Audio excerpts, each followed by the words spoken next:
Alrighty. Let's get this show on the road then, shall we?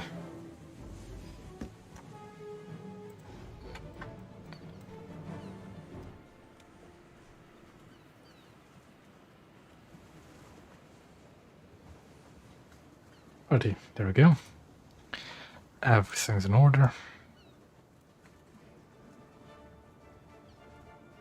So off to play some 4-7. That was quick.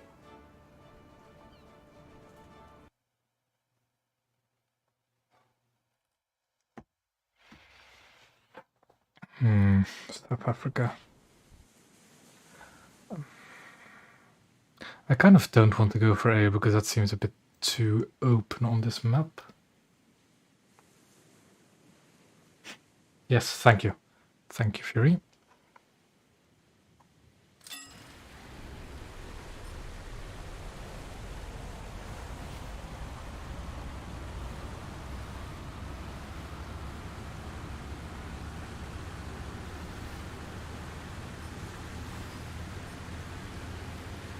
I think I'm not going to try and contest A. It's too dangerous, really.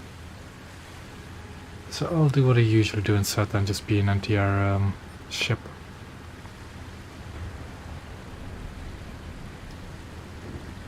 I should probably really have spawned into one of my cruisers first, not Seta, but I want to get the new coastal vessel first.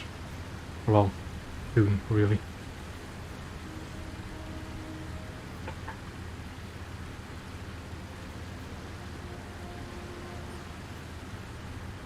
So I'm just going to set up camp behind this island and wait for the aircraft to appear. With the spawn over there.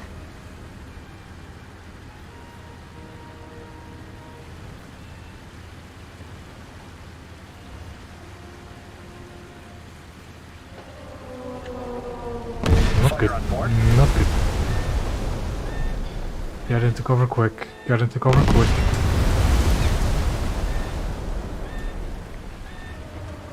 It should be fine. Also, that is very loud. So I'm just going to quiet it down a bit.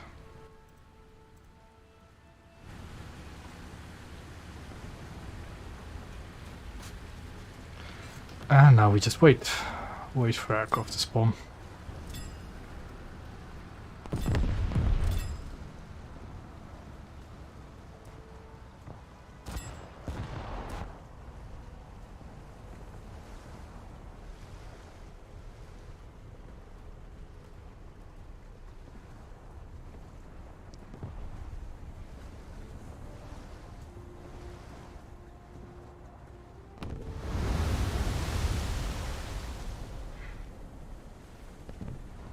Friendly torpedoes, okay then.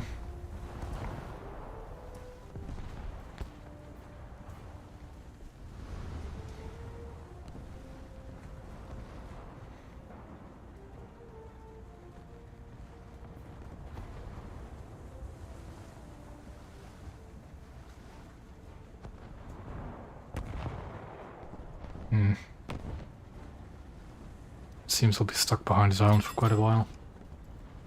That'll be more than fine, as long as some aircraft spawn in.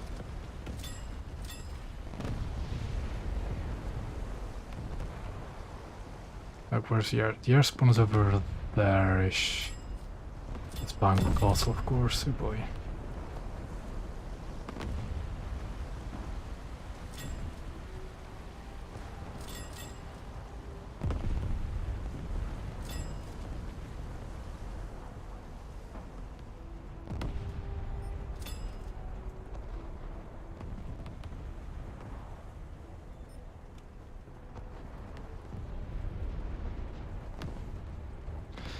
And now we just play the waiting game. As with any anti-air vehicle, really.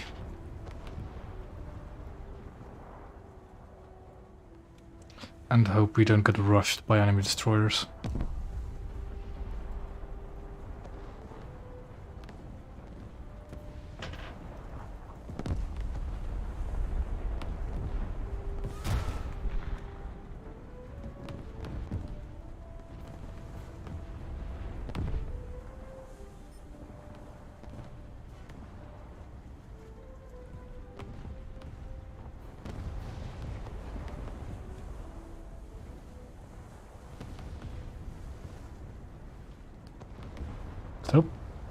Yeah. No, I just wait. Wait and wait for aircraft. Like at 4-7 there's not really much I can do. Destroyers have way too much firepower, you know, way too much open sightlines to go to A or B really. So I'm not going to try and do that either of that. I just sit and wait for the aircraft.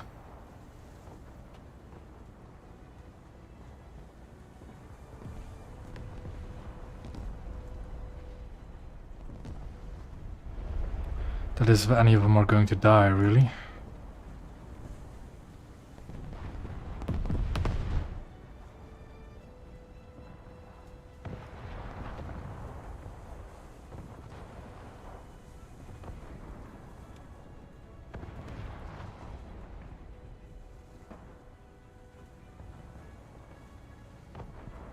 The enemy is winning. Enemy forces have captured a zone.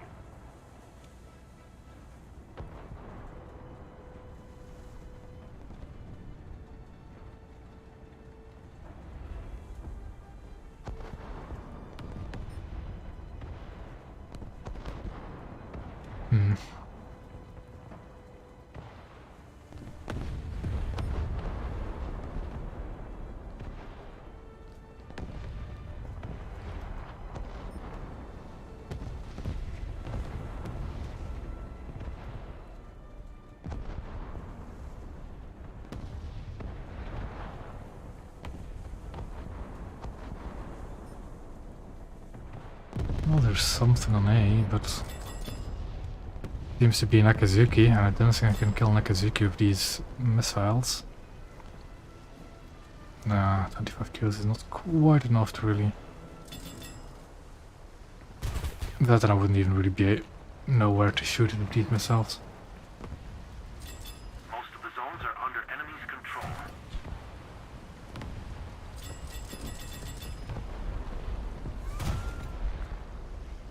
That's a German destroyer, but I don't think I can ammo it with deep missiles either.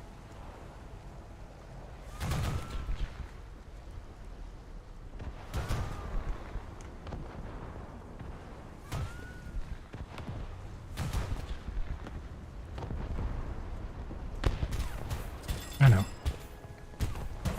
Okay, was it friendly? Yeah, looks like it.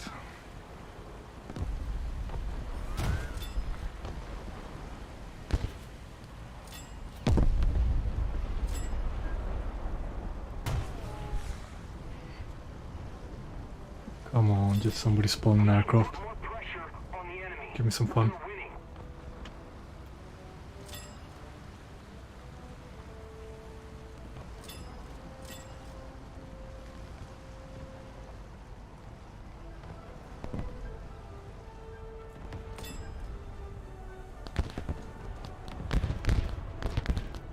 That's kind of lucky. Don't have to face that guy then. Destroy the target. Yes, indeed, classic SATA experience. Waiting behind an island for aircraft to spawn.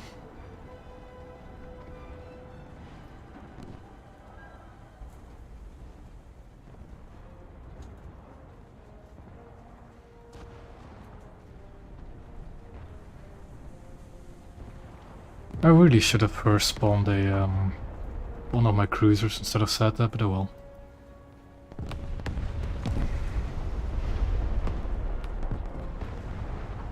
Like if any of these guys could like die, then maybe I have a chance of seeing an aircraft. But at the moment I don't think much is going to happen, badly.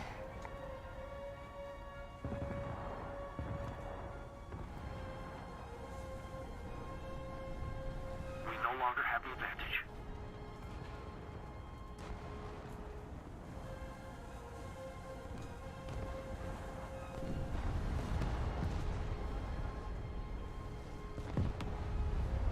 Need cover. Nakazuki died. With a bit of luck we might see a aircraft.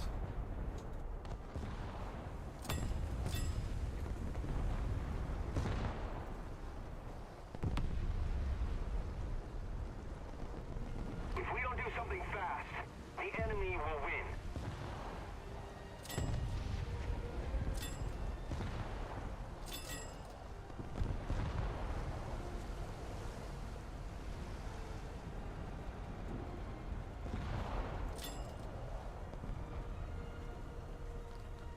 Kazuki's just not respawning.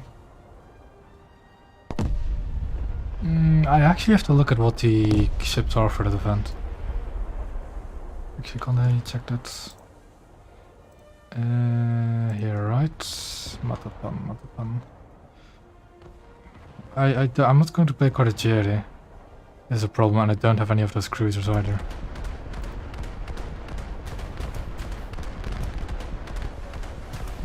Okay.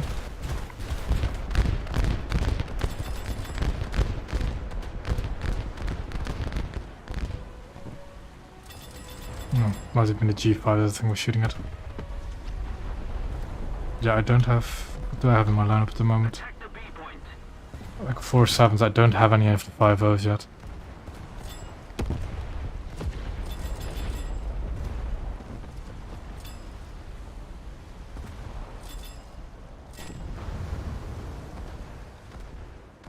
Attack the A point.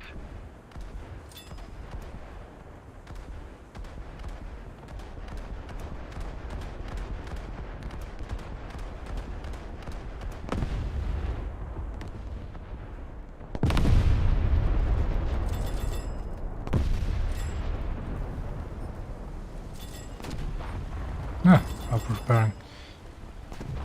Well, at least I'm doing something, I guess. What do those events even give you? If I complete that. I don't really care for any of those rewards, really. Yeah, but I don't have those cruisers yet, Trick, so I can't, you know, can't just casually use them.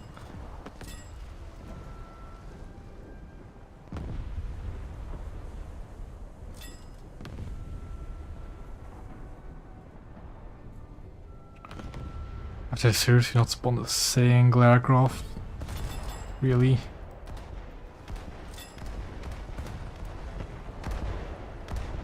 Attack the A point.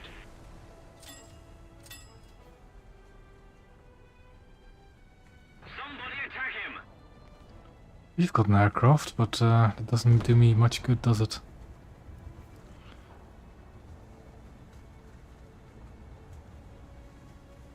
What do you even need to do for this Matapan event?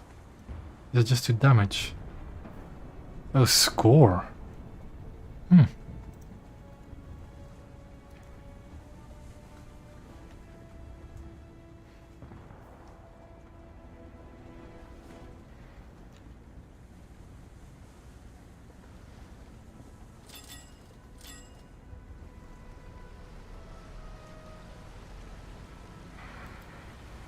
Attack the A point. Yes. Kind of want to try and go for A, because I'm obviously not doing anything at the moment. The thing is, I'm probably going to get slapped by a destroyer before I get there. But either way, I might as well then just jump in a cruiser. Moffat just J'd out, but he's at the bottom of his team, so I doubt that's going to be an aircraft spawn.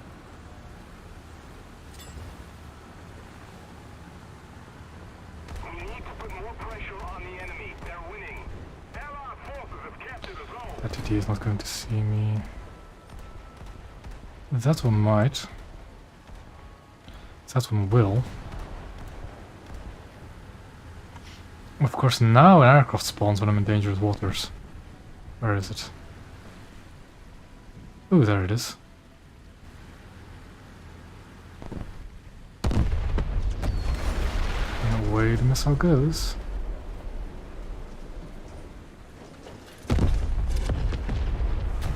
I'm being shot at.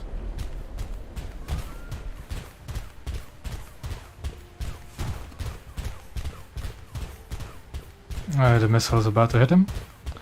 And there we go. Aircraft down. That's satisfying. Very, very satisfying. Ooh, oh boy.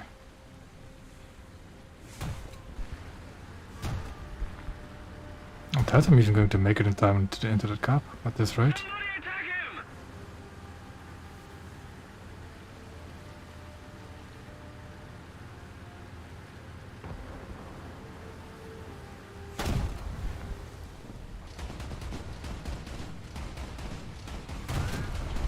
Just going to try and knock out his main guns with my 40 mils. There's no reason to not shoot at him.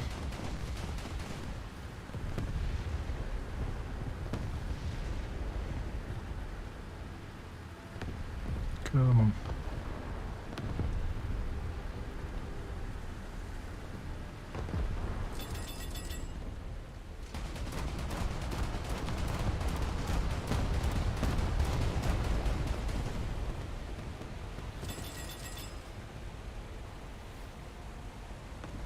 Defend the B point.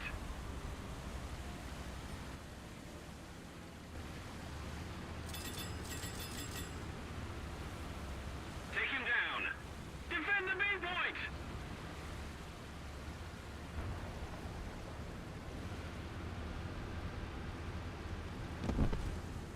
The light forces have Now, captured the zone. I kinda want to try out if my missile can ammo rack these people. And I know that the ammo rack of British DC is like right at the waterline.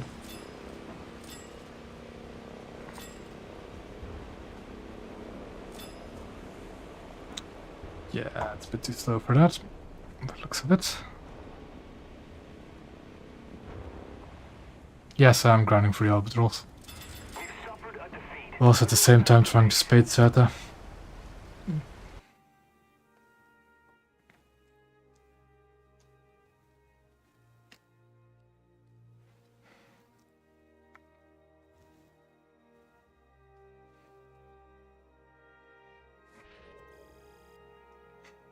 At this rate it's going to be quite a while.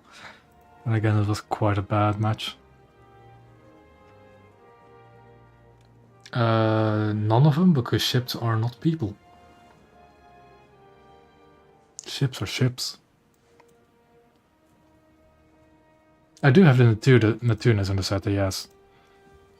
It's one of the first things I went for, but still. 4-7 is not usually that forgiving for a PT boat.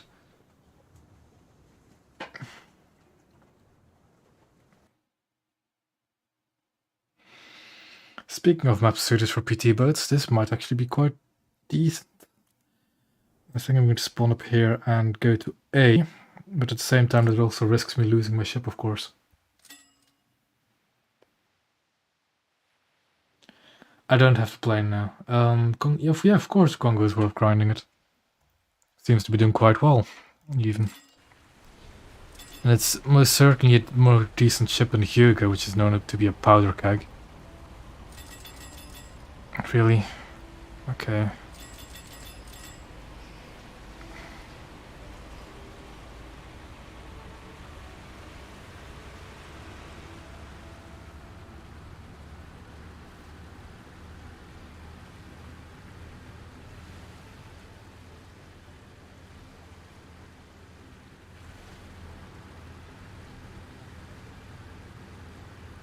I just spade stuff. That's how I grind ships. This is how I've grinded every single tree up until now, although that does... Well, the effectiveness that kind of ends when you don't have ships to spade anymore.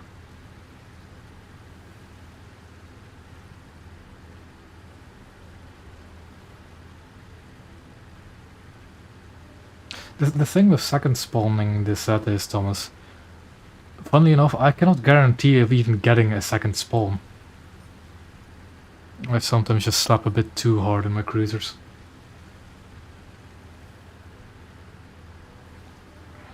And on this map I thought maybe first spawning it might not be a bad idea. That's a destroyer, just gonna mark it. So my teammates know.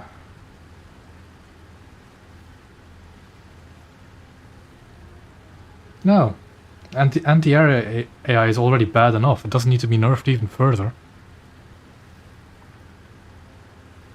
And battleships can now be relatively easily killed because of the plate mechanics, although not quite easily by cruisers. But the time to kill for battleships has been reduced by quite a bit.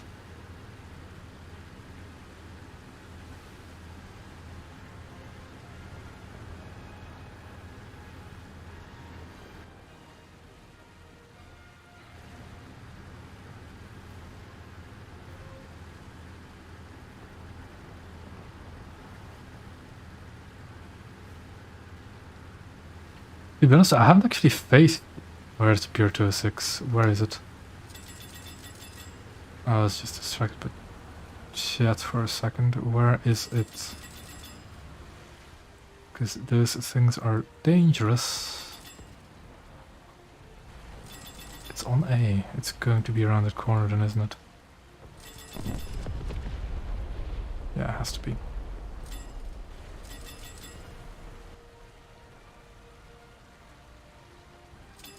The Dorado is Jetcast. The Dorado. 7-0 has quite a few jet attackers, you'd be surprised.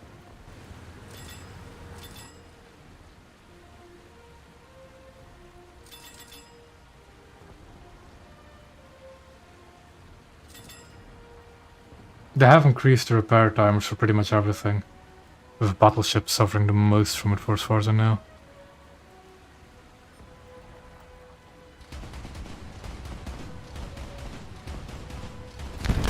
I couldn't survive. There I am. Only barely.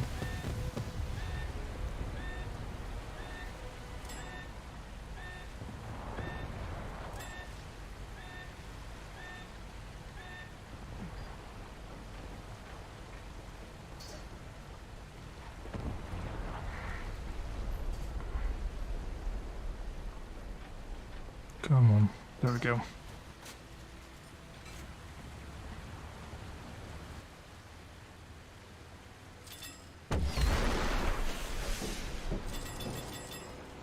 I know, but if I run aground it might actually be dangerous. I don't want to try and miss over really.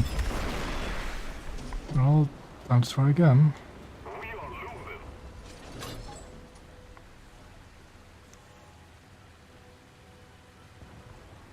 Gonna lose track of the target, am I?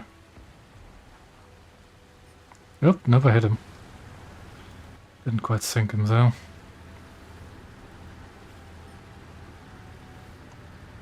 I don't care about the increase. The things I've been playing only my Japanese up until now, and they have very good crews. I haven't played the other nations too much. I was a bit busy this weekend, and repairs haven't affected me too much with my Japanese crews, so it's very noticeable.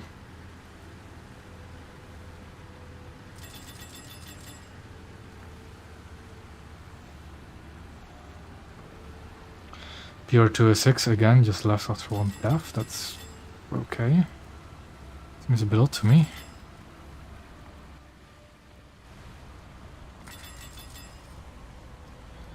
S-38 has run off somewhere. Ah, God, you've got to be kidding me. I really don't have the health to deal with this.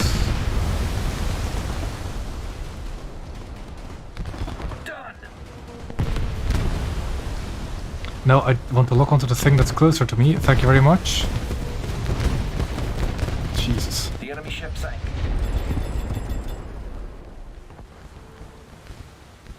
We're sinking. Yeah, I'm sinking. I'm probably not going to be able to cap before I sink. No. Maybe, with a bit of luck.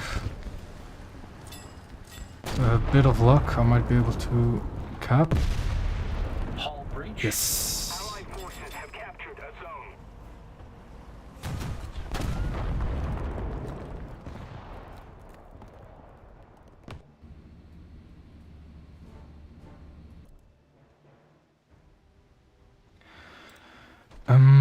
Etna's up next, because I want to get rid of that first. Regular is actually kind of a decent cruiser, Etna is just not.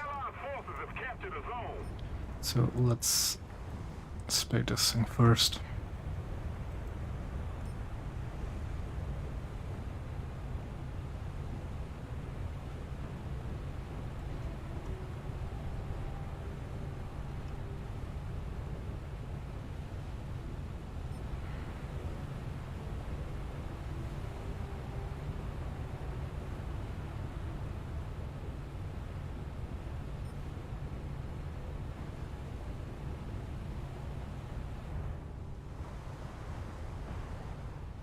Flooding damage used to be... You already used to be able to do that, to just constantly flood somebody out like that. But it definitely has become more noticeable because of the repair change.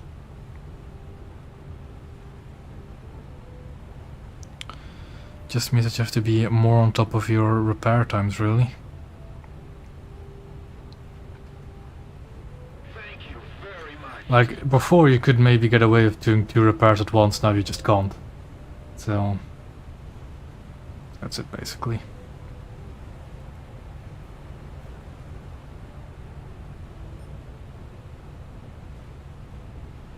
If you could focus down at the beginning of a match, no matter what, you're going to die.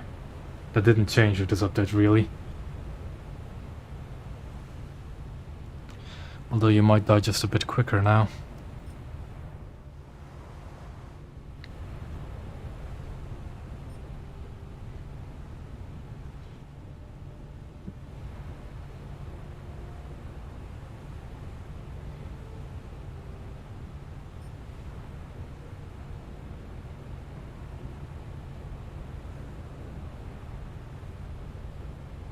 Yeah, now BBs aren't safe, and that's good. It's a good thing that battleships are more vulnerable now. Although the repair costs definitely need to be changed as well with that change. But that'll follow, I'm sure of it. We're winning.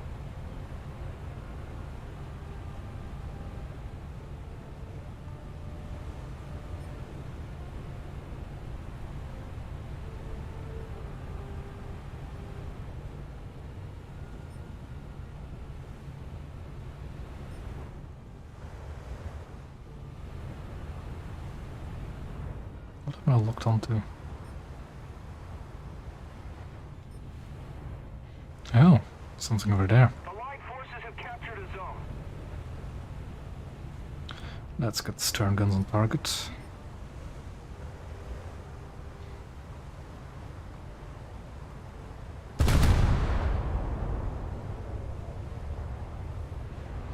Hello there.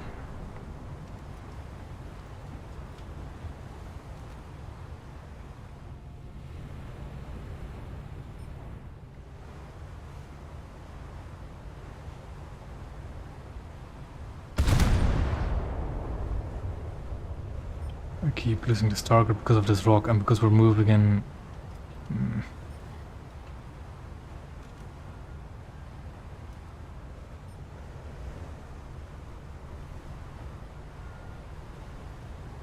I mean, if people want to squad, you can, but I'm not really, I'm going to do much other than play my SETA and these 4-7 cruisers.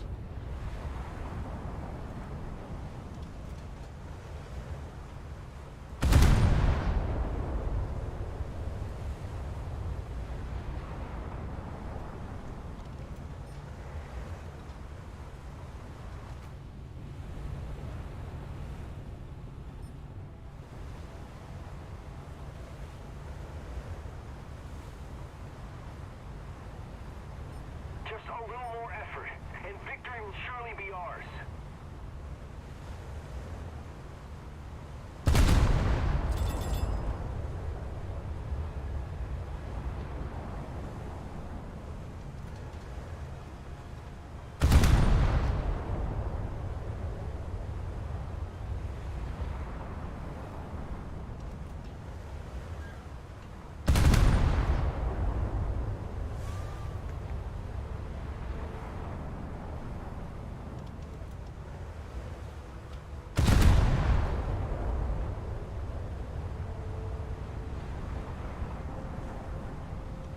Putting BBs further out doesn't make BBs more vulnerable, it would only make them stronger. The problem with battleships being overpowered is because nothing could kill them except for other battleships. So that's... I'm kind of a fan of the plate mechanic because of that. Because cruisers now stand a chance of killing battleships.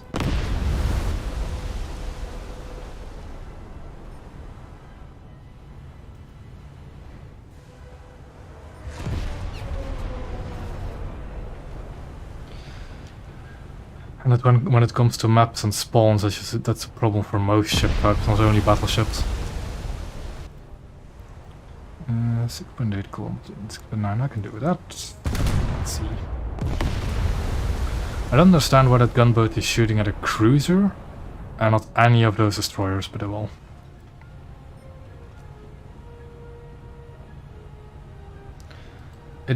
Yeah, but that's Still, even if a battleship spawns at 20 kilometers, then they're going to be at 15 kilometers behind an island. That doesn't change that. Battleships are going to go hiding, because why risk, you know, dying when you can hit ships from 10 kilometers away anyways. Keep it up and victory will be ours. This is kind of what they're supposed to do, really. No, supposed to. It's what they could do.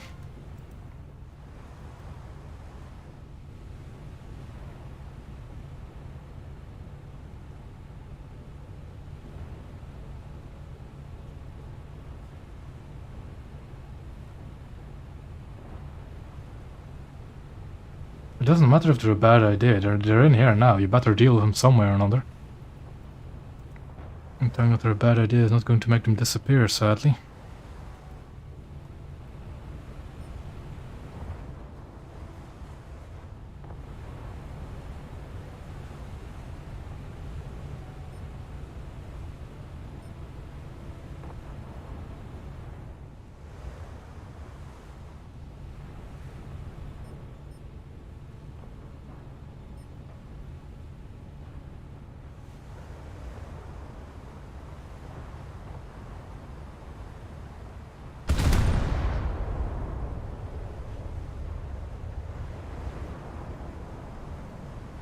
It's 9 kilometers away is a bit too far for these guns. I like, what happened to their team? I don't understand.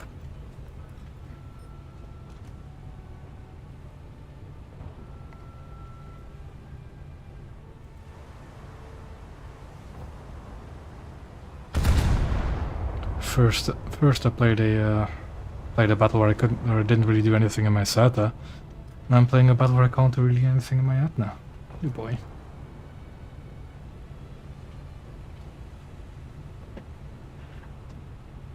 Or you just don't play in the area of battleships. Even better, play coastal. The way the game was intended.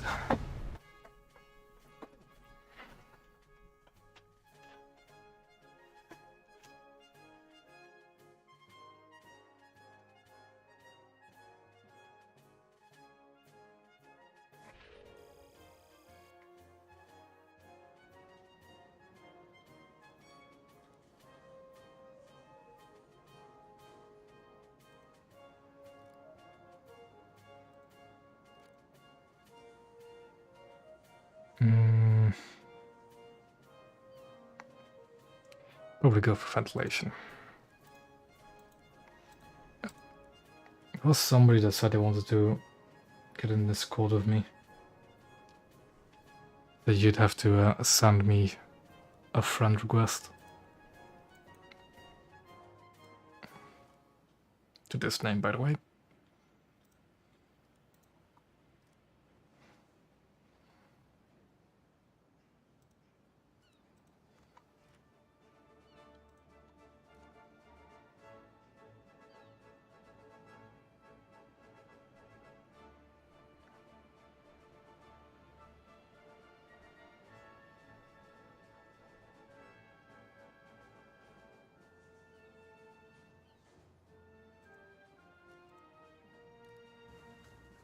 Yeah, it's going to take me a while to spade SATA.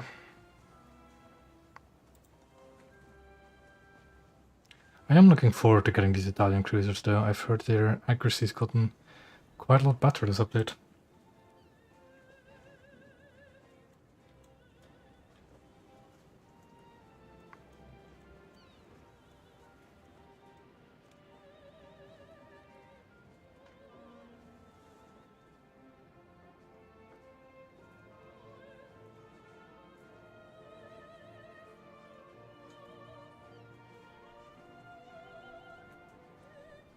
I don't really have any boosters I can use either for my SATA. Oh well.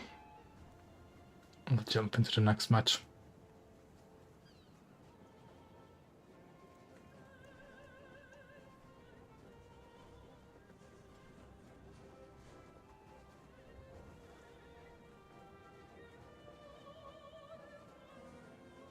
Also cringe, isn't that just hull-breaking cruisers, right? Because I'm pretty sure a long lance will still detonate a cruiser if it hits the bow. Or close to it.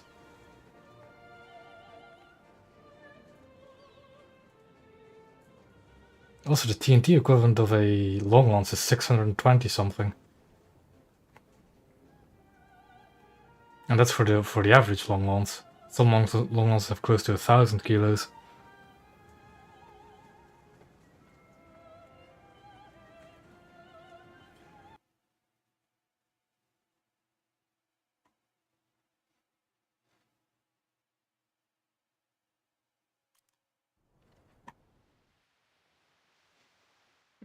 I think I'll take Etna again and use Set as a second spawn.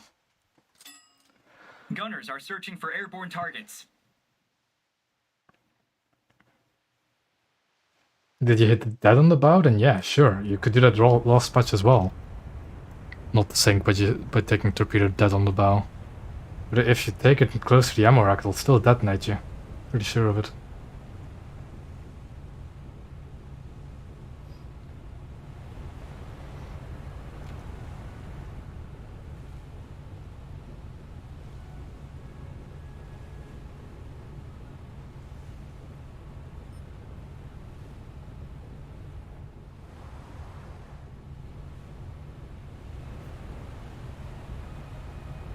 You don't see many cheateries, that's for sure.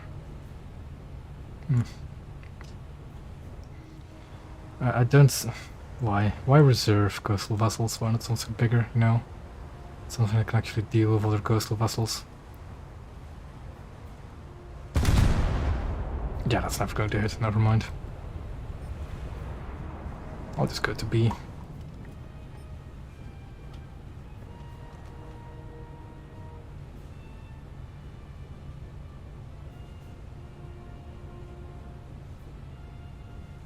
Holbrook where? Where do you hit them? I've taken torpedoes to the bow. It won't hull-break cruiser. I don't think a long ones would even hull-break a cruiser if it hit dead on the bow. See, that is why you don't take reserve coastal vessels, because they'll just get mowed down by, you know, actual coastal vessels of the BR.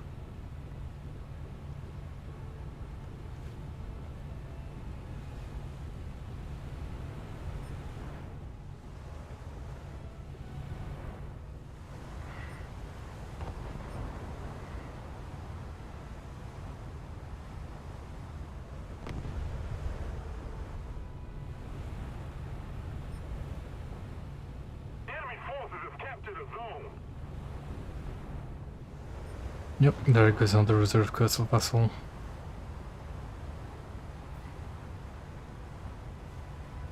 Like what? Why?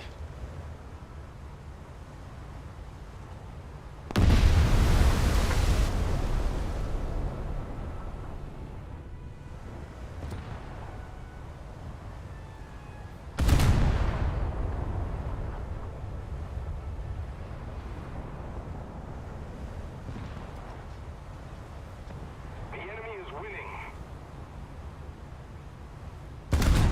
The thing is, okay, you don't hull break a cruiser, it's still going to do crippling damage. That's not a problem, really. Especially with the new flooding mechanics, it's definitely going to do crippling damage.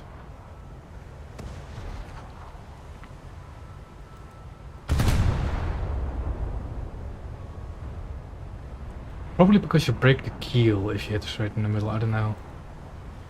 I haven't really tested torpedoes against cruisers too much. I think, yeah, the last time I got a few torpedo kills was against destroyers and they just detonate because you hit their ammo. The enemy ship sank. I really shouldn't have helped these people, to be honest, but oh well. Now their low BR coastal vessels can do some damage, and again, what is this guy's... why? Why is he taking a single spawn P206?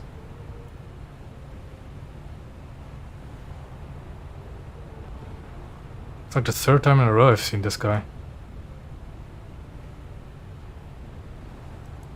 Oh.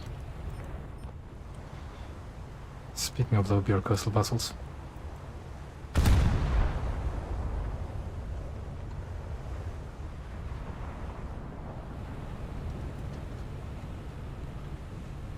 Enemy forces have captured a zone.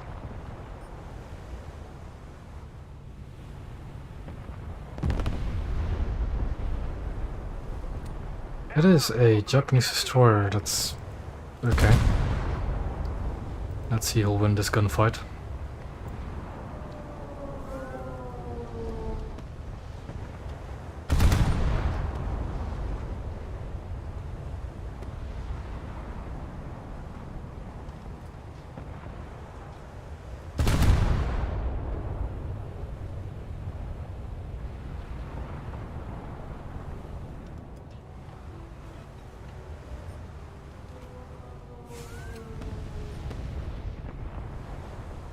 Something is approaching at high velocity and I get the feeling it's a rocket. A Clemson.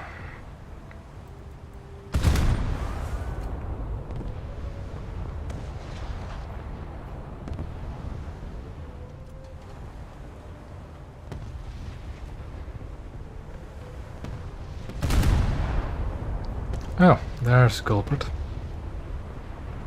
An SKR. Gunners are searching for surface targets. I'm still annoyed that the Gunners are Italians don't searching have for Italian airborne voice and crews. surface targets. It is every single time, and I keep hearing it. It keeps getting on my nerves.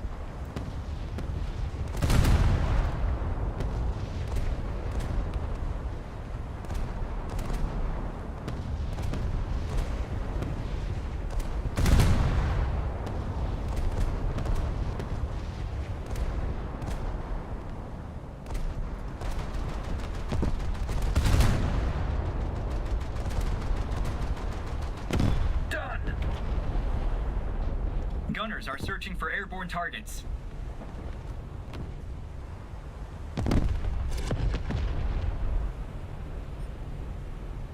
Even that SKR-1 was either stuck or had a bad crew. Because he just did not put the fire out, did he?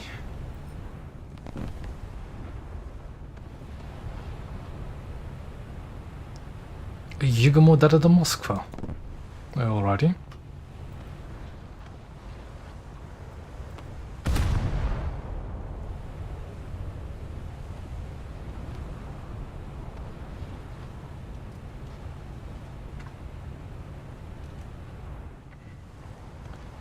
My goal is to go for the engines on the Gigamo.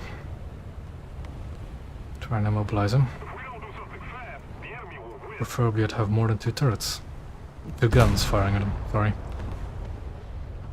There we go. This should be a bit more interesting.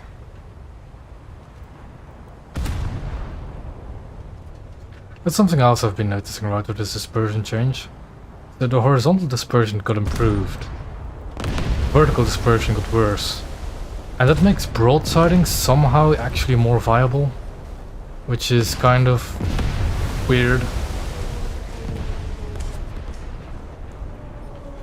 What is that shooting at me? A Fletcher? Alrighty. Have captured that zone. How have they not captured C yet? Oh, there's another SKR over there. That explains it. And an LS3.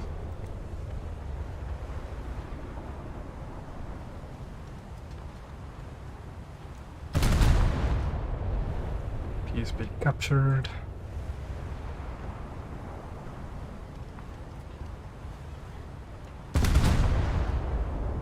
Allied forces have captured a zone. I find it funny that the Italian 8-inch guns practically went from the worst accuracy to the best accuracy in just a couple of patches.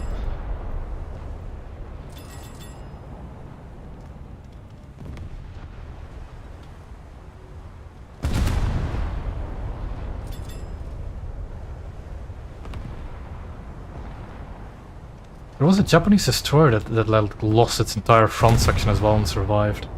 Then got rebuilt with a really shoddy nose. Oh, I don't remember which destroyer that was. But it's a really weird case.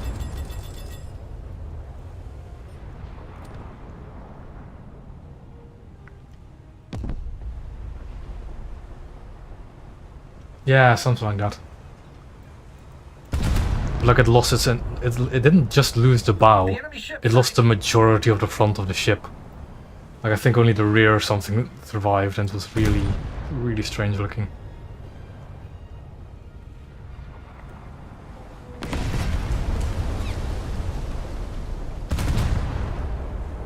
Gunners are searching for surface targets. Done.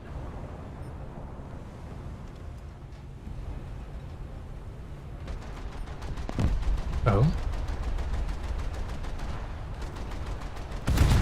What's with all these Russian coastal vessels suddenly being around?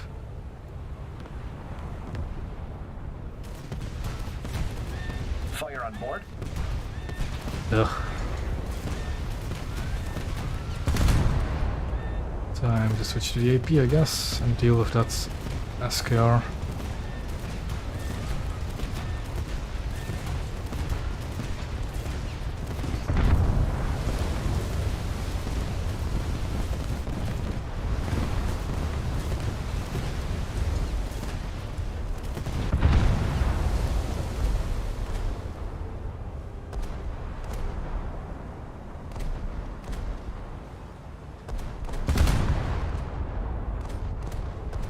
Aircraft up, I need to Gunners are searching make for sure my airborne gunners targets. focus on that. I'll probably start repairing some of them.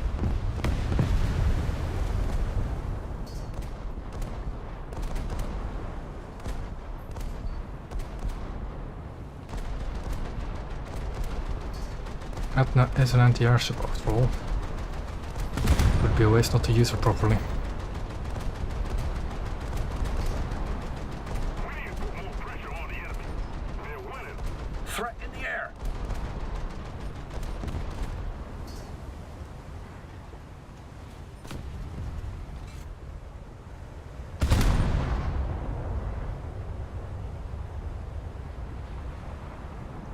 That guy's probably dead, but I'm just going to make sure.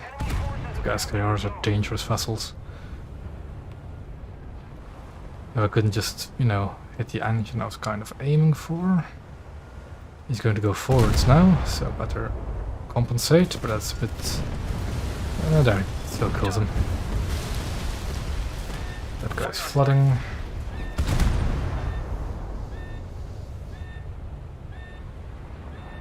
Yeah, there's no reason for Etna to drop to 4-3. It's fine at 4-7. Most cruisers are fine at 4-7. Oh, hello.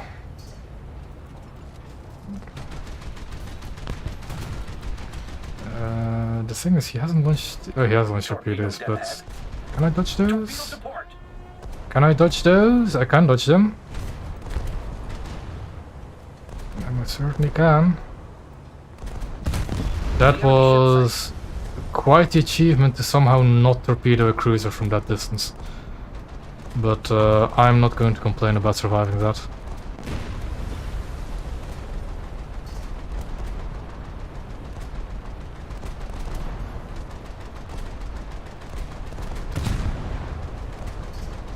More to the rear.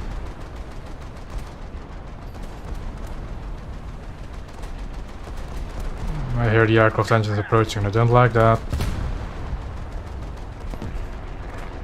Come on, you're an anti-air cruiser, do your job. I'm dead. Of course. Down. And this is why anti-air AI does not need to be nerfed.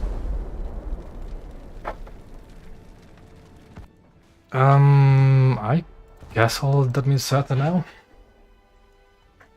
Your bar is fine at 4-7. Just watch Friday streams. It's fine at 4-7. That thing's flying away. I don't really want to shoot at something that's flying away. At the same time, why not?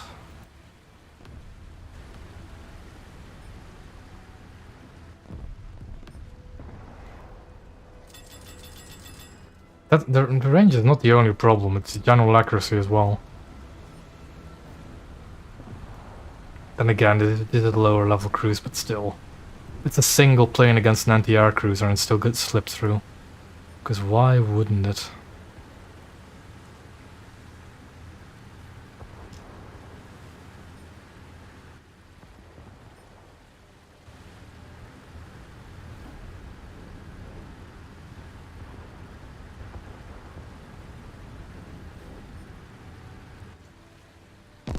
MZ1 I can kill, and that's also an AI, so that's not a problem.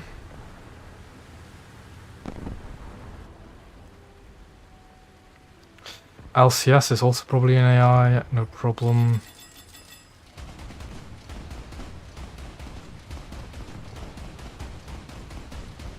Also, I love how these Satis guns just become less accurate the more you fire them. They start becoming real shotguns. Done. I'll launch a missile at the LCS as well, because why not? Like right around here. Not that I can detonate them, but still. I hit the rack of the MZ1. Also aircraft up. Done. You know what that means in the set. There we go. It's away.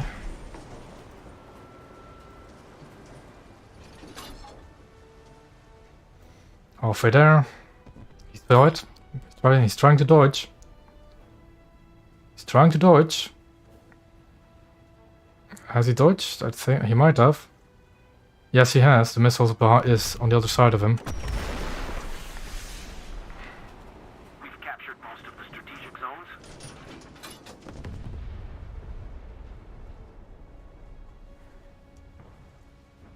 Missile's halfway. 3/4. Almost there. There we go. Aircraft down.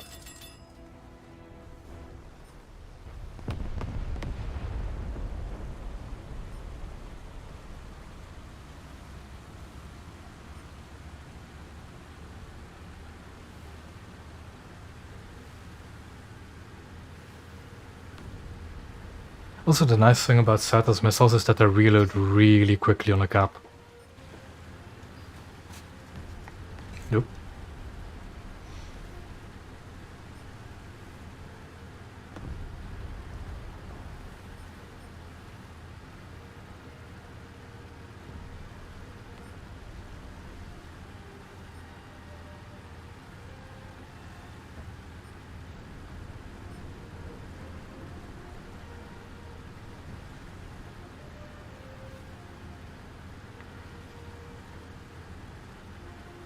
Now let's hope some more aircraft spawn, because I really like using these missiles against aircraft. It's almost as satisfying as popping Moffats from like 10 kilometers away.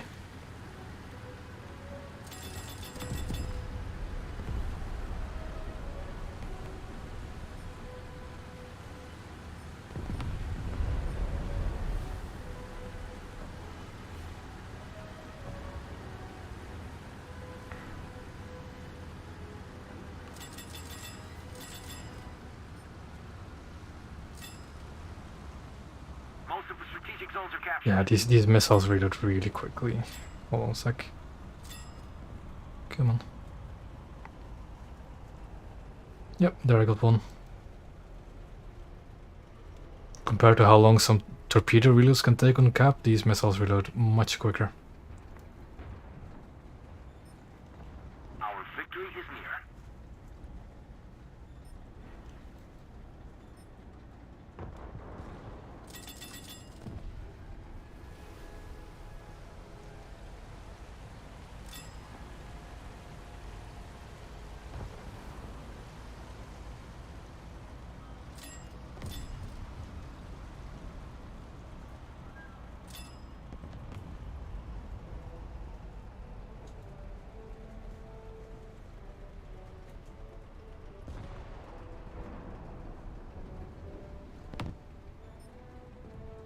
And now we play the waiting game again.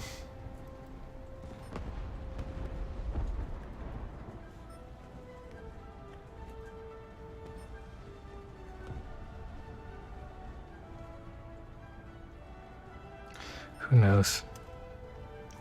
Who knows when we'll be able to use chat again?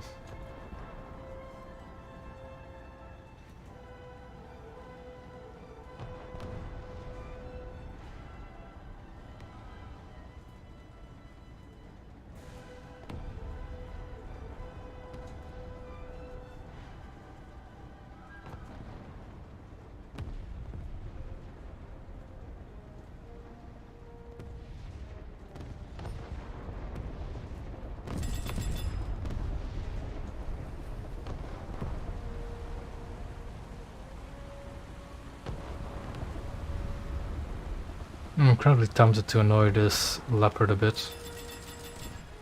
Never mind, it's already dead.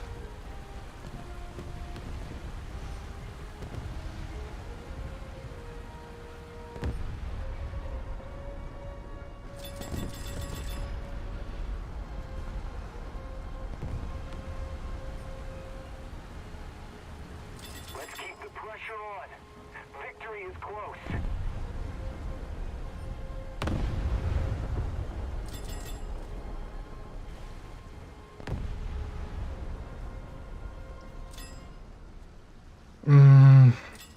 What I'll try. I'll try and go for one of the torpedo racks, like right there. And see if I can maybe detonate them.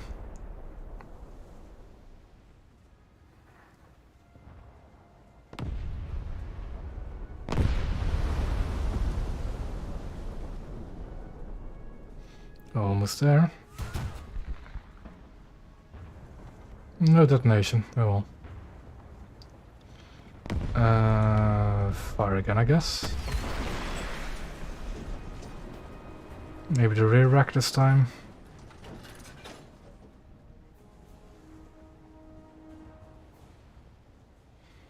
Ah, game's over. Damn. Only one air missile kill.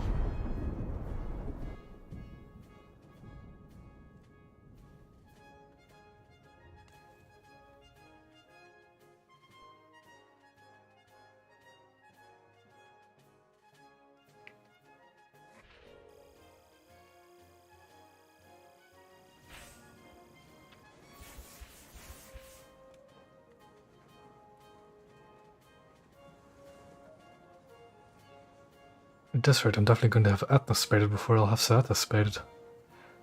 Which isn't really my intention, but oh well. More speed is probably one of the priorities I want to get for Etna. It's a bit slow.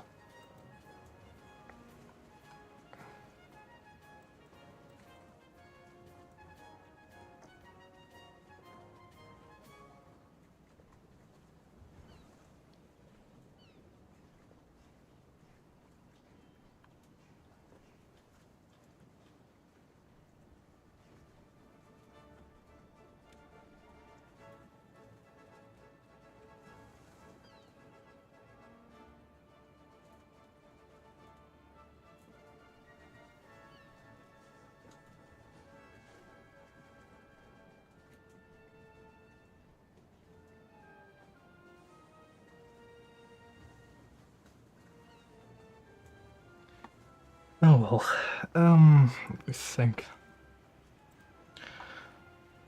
The way that's set is I'm probably just going to like keep going up and BR along with my blue water fleet and just keep Sata there as well.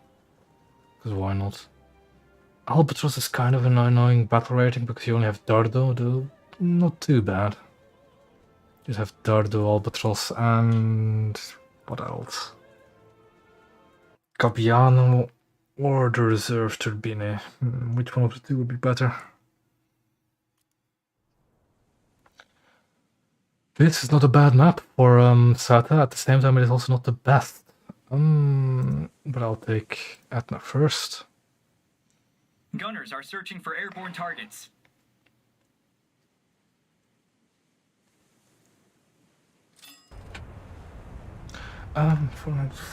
Yeah, 490 would be better actually in that lineup. Although it's a 3-3.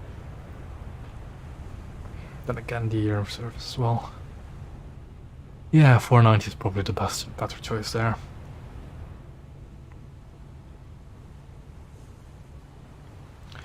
.50. I don't have Bartolomeo myself, so I wouldn't know why it's a 5-0. Yeah, no, I don't.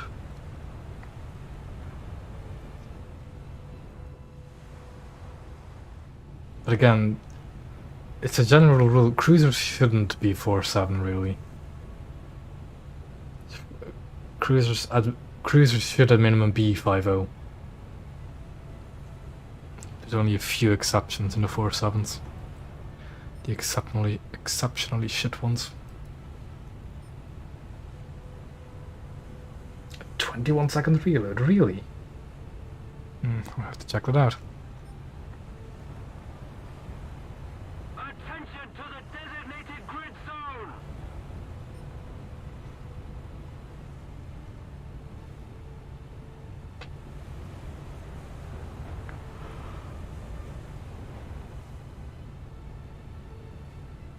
Kakko's a 4-7 because of the incredibly bad dispersion that thing had.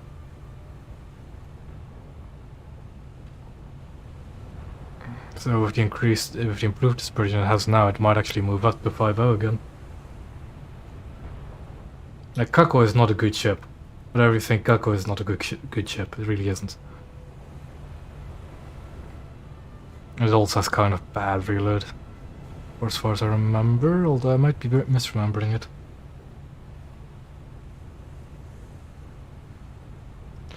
My plan in this battle is probably the same as I did in your barge on Friday, and it's just good to be and see what kind of chaos I can cause over there.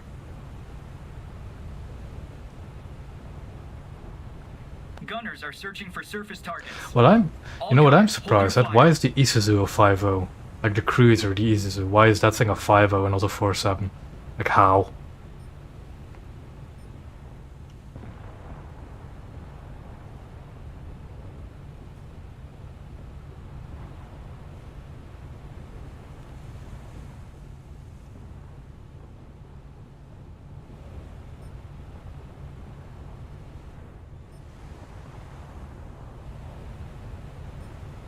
Oh damn it, Sky, did you raise the BR over another ship, did you? Tenryu is not a worse Yubar, it's a worse Kuma. That's what Tenryu is.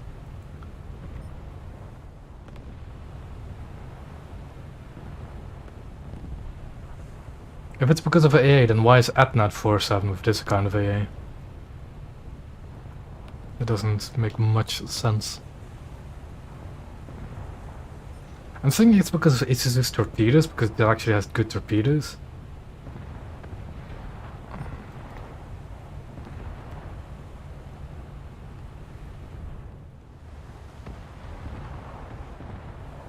Yeah, but Isuzu. Cringe, you know what the Isuzu has for main guns, right? It has shortened destroyer guns. With no AP.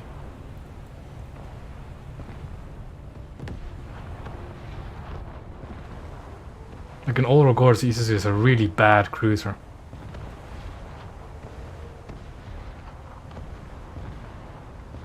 Yeah, it basically just has the Japanese the dual purpose 127s. Smelly, where do I detonate those again? Front, rear? I don't know if I can even detonate it. Looks like both can do, really. Don't mind me as I block this entire alley. SKRs, which are annoying.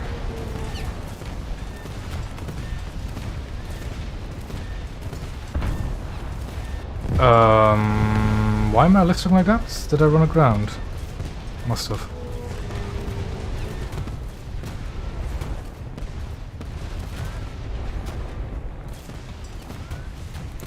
Just keep backing up. Just keep backing up.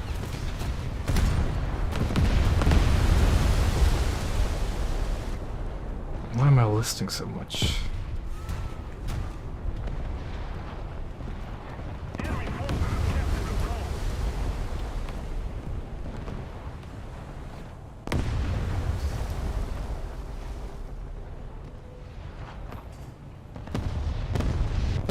I assume it's the rockets from the SKR that have made me list so much.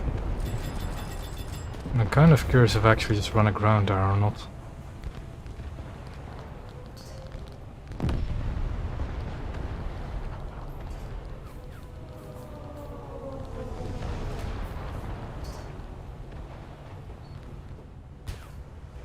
We are losing. Come, friendly torpedo.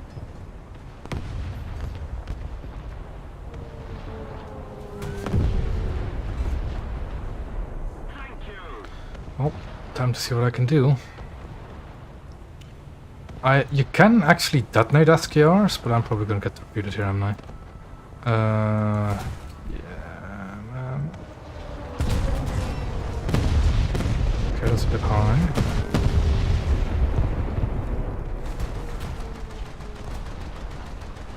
The SKR's in that smoke as well, but looks of it. But let's cause a bit of mayhem, shall we? There we go, that's a detonation I wanted, though it wasn't lethal. Torpedoes in the water, but they're not going to hit me. I'll deal with the SKR first, it's a bit more annoying. If my shells didn't land in the water, it is. Come on. Torpedoes from the SKR, got to turn in. Fire on board. Why do my shells keep going into the water?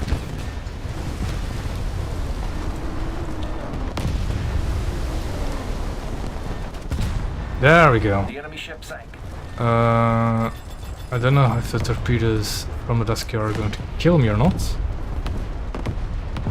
We'll find out, I guess. That smell just died from flooding. Where are the SKR torpedoes? Torpedoes ahead of me from another smell, yeah.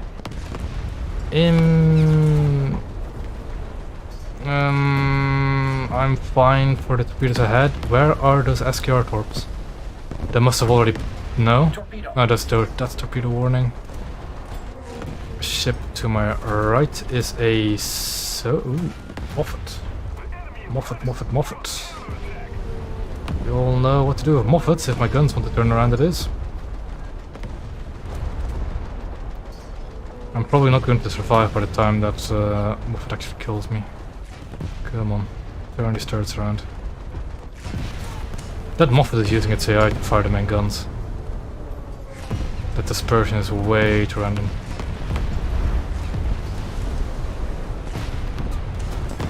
Fire on board. These 135s are not that bad either, really. Not enough crew.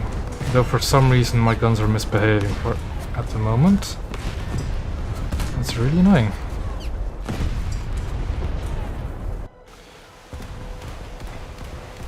Looking at how my team is just non-existent, I'll probably just use Attilio as well.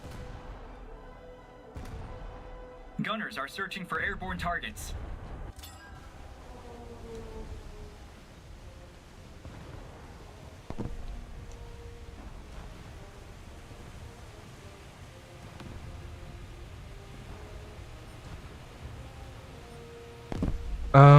Moffat, we all know what to do with Moffats if my guns want to behave this time. Is it enough lead? Is it not enough lead? Not enough lead. No, it's on 6% as well. If I just hit him, he'll die. Gunboat behind him.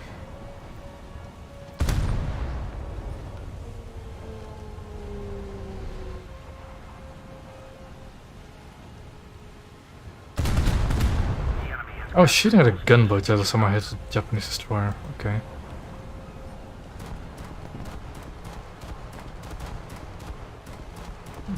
This thing doesn't have the best data, does it? German destroyer, same weakness, rear magazine.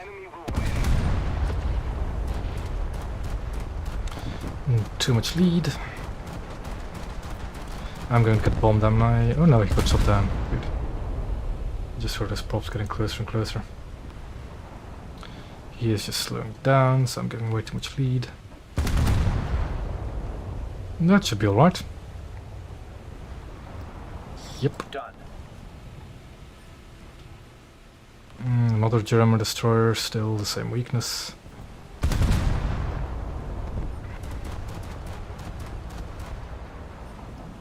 He's behind now, so can't really hit his magazines.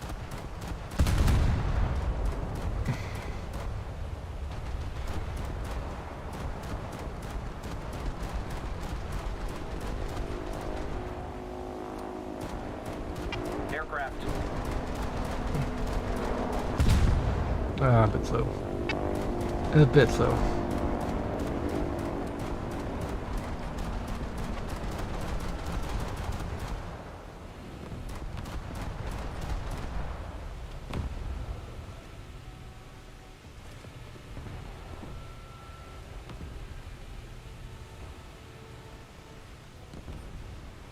What is that? German destroyer.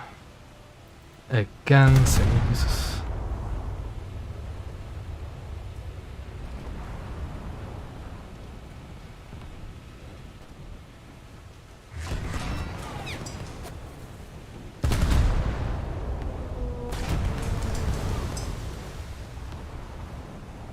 Just noticed I don't have FP yet on this ship. really be interesting.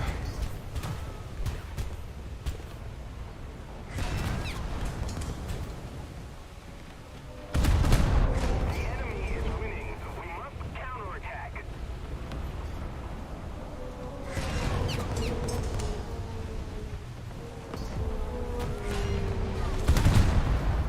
Those are very hostile looking torpedoes, but I'm going to be... I'm going to be safe. I'm not going to be safe because I lost my bridge. I need to turn hard left right about now. Oh boy. Yeah, that's going to be the end of me. Although those seem to be very slow torpedoes, and Attilio is kind of fast. They're not fast enough. Fire on But those board. torpedoes are luckily light enough.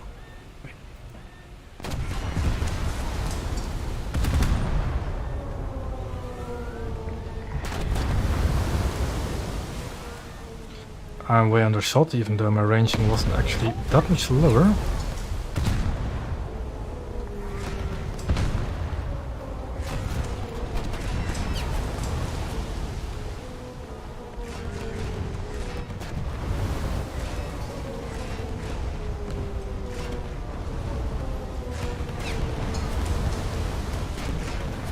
Engine dead. It's me dead again because I'm gonna shooting at like 4 destroyers. So one of them detonated, luckily. Fire is also the thing that's going to kill me, isn't it? Rather than anything else. Done.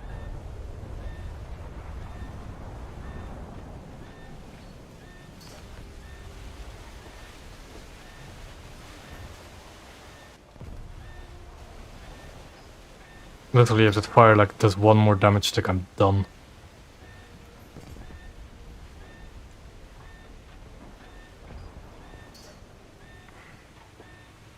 The enemy Fire's out, lovely. got to counterattack. But this game's pretty much over as well, isn't it?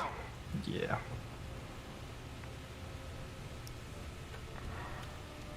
Thank you.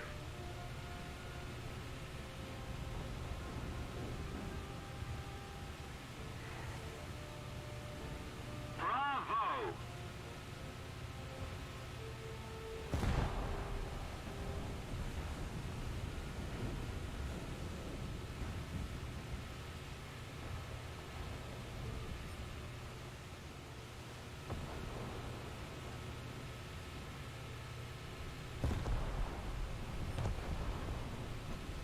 Why is none of my torpedoes got lost? Oh well. Yeah, game's over, isn't it? Yeah. We don't nearly have the time to get into sea on time. Yep.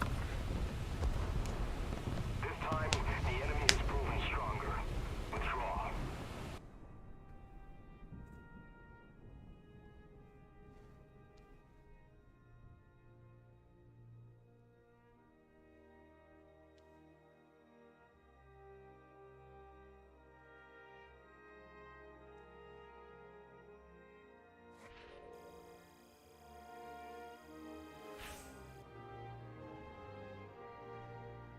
Almost got FP for my article.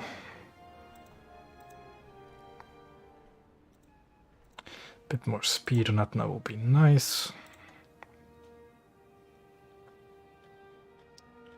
Didn't even get to play side at that match. Wasn't really a good opportunity to. And that was a quick queue.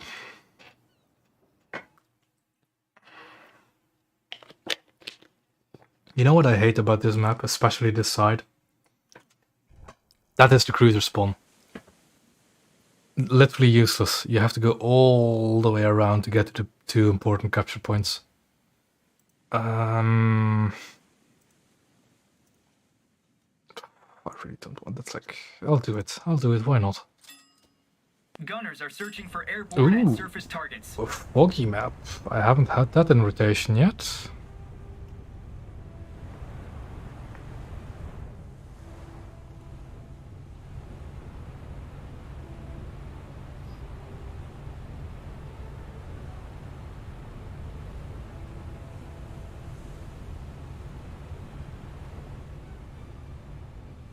Ooh, Liverpool 5-3. Leipzig is the 5-3 as well. Yeah, seems like a 5-3 game. Yeah, I haven't had this weather type yet. Again, I haven't been playing too much this weekend. I was a bit preoccupied with school stuff. But I am happy that they've diversified the weather a bit, and the ocean looks so much better as well.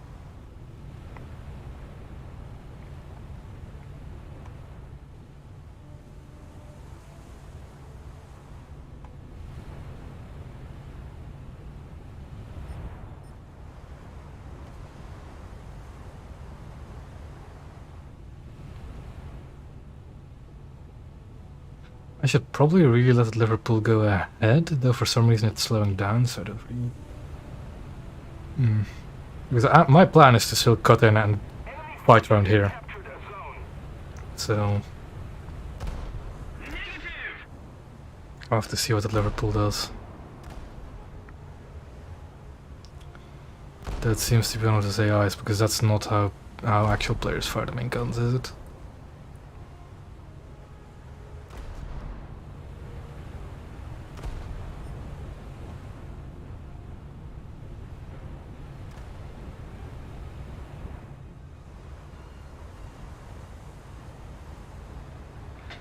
I can hardly tell what it is. But I have my suspicion it's I see 2 smokestacks, and they very look like American 8-gun DD smokestacks to me. But I'm not going to shoot at that range with these guns. I'm never going to hit.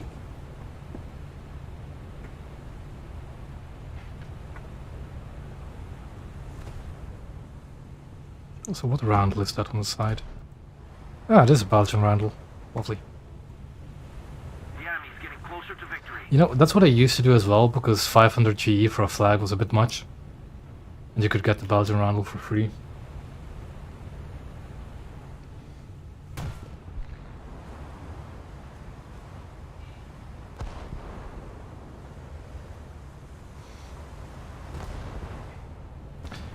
Oh, I have to actually finally fix it so the flags actually blow in the same way as the wind or the smoke funnel. Kind of, by the looks of it. I used to have a few screenshots where the flag was like blowing in the complete opposite way as the wind was, or the smoke. Yeah, I'm starting to get the feeling that's a tribal, like the Mohawk.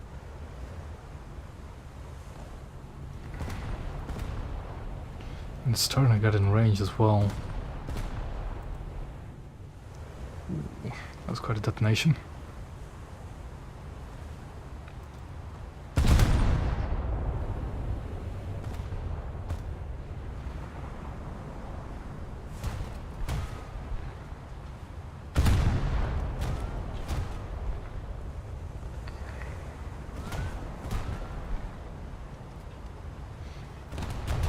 It was an Eskimo, okay.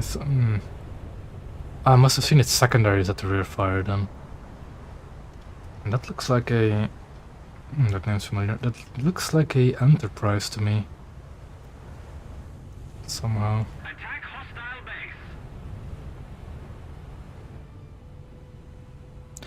Isn't is a Pentacle? Oh, that's a 5-3. The only heavy cruiser, like treaty heavy cruiser they have is at 5-7 is the New Orleans, isn't it?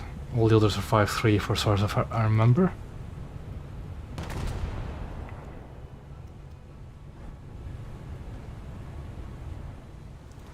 Didn't really want to shoot at that range, but too far.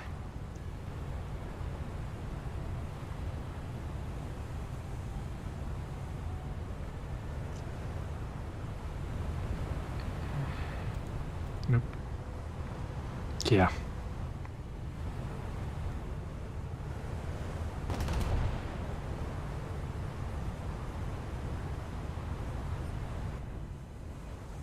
Allied forces have captured a zone.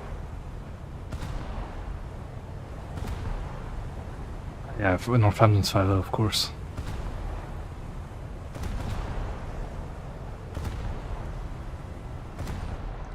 It's way too far for these guns to really handle. Thing is, should I go up and go to sea, or should I like go around to here and do some shenanigans? I got the feeling fighting around sea is actually a better option. Very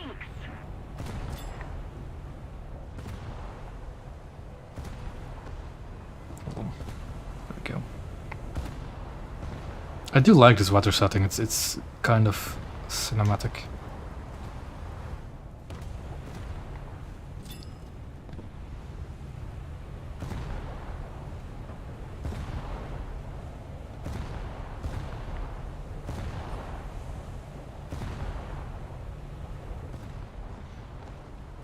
Like, the more varied weather settings used to be a lot more common in the early days of Naval. But I'm glad to see them back, that's for sure. Yeah. Attack the sea point. Yeah, like, the weather is like suitable for this kind of map, Roger that. I think. Also, it's actually like... I can see that that's a Moskva because I can recognize it. But it's very hard to actually see the contours of it properly.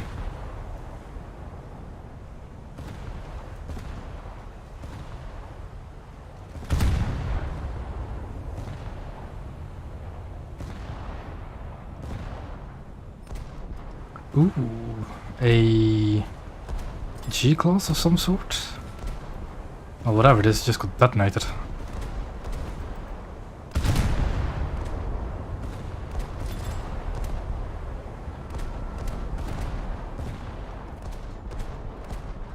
Don't really want the secondaries to fire at... it was a G-class. I don't really want the secondaries to fire at ships because they only have HETF. That's not actually going to do much. It's probably going to be a Leipzig because it's a 5-3 game and those don't actually get detonated from the rear, do they? So far for, but what's the pen on these guns?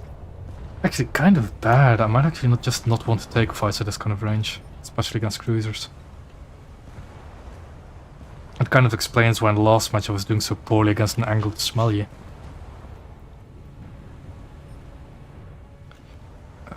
That's the Moskva.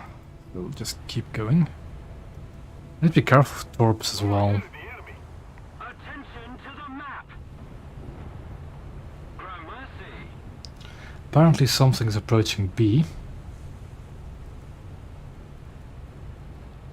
Yeah, I can't believe the call out that my teammate did. Like, when you start getting closer to coastal waters, I do actually put my Gunners are searching for gunners surface on targets. all targets. Just in case a PT boat starts to sneak up. Where I don't see him.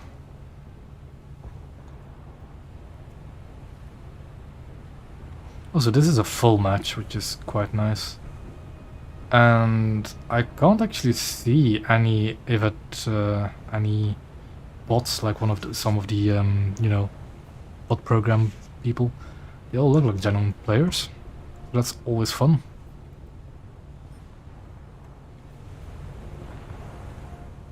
Yeah, Leipzig behind me needs repairs. Oh well.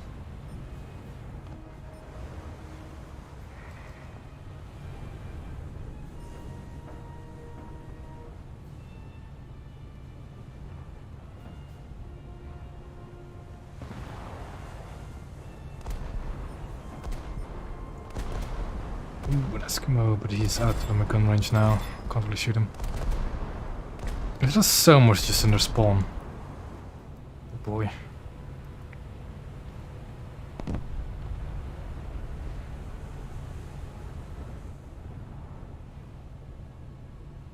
Yeah, this is a really nice weather setting, I think, for this map. Does it actually tell you what the weather setting is? Forces have captured a zone. It doesn't, does it? Damn.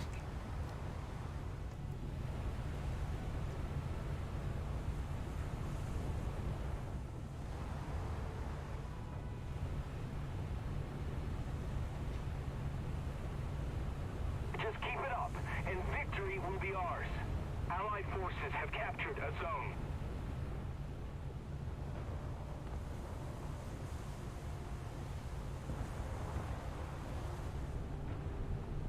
Looks very nice.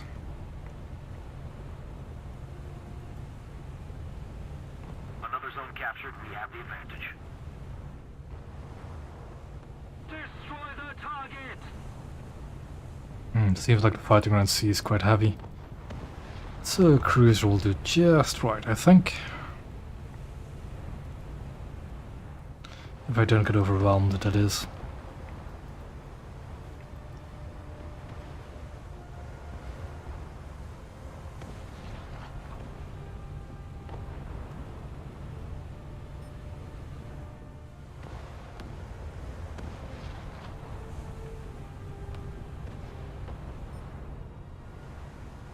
Like, I'm locked on to people, but I don't actually know where they are. They're there, are they? Let's just give them a bit of a... Yeah, I lost lock like the second I fired. So those shots are never going to hit. And again...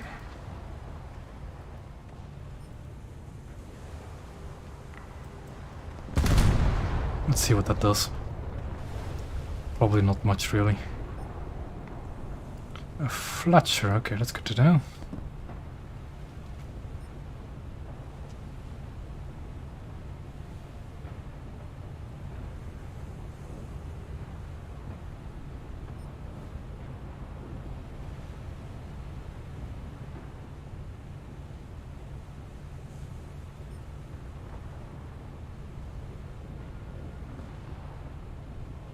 Just a little more effort, and victory will surely be ours. That gate 2 is positioned a bit oddly, but oh well. Whatever floats his boat, I guess.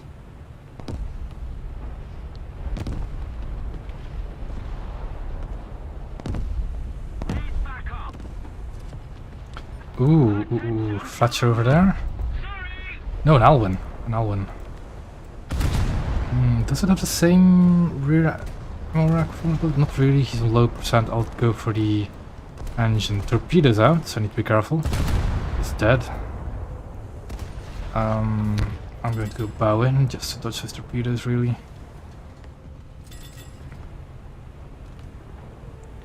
And on to sea we go again. There's an aircraft up. B-47.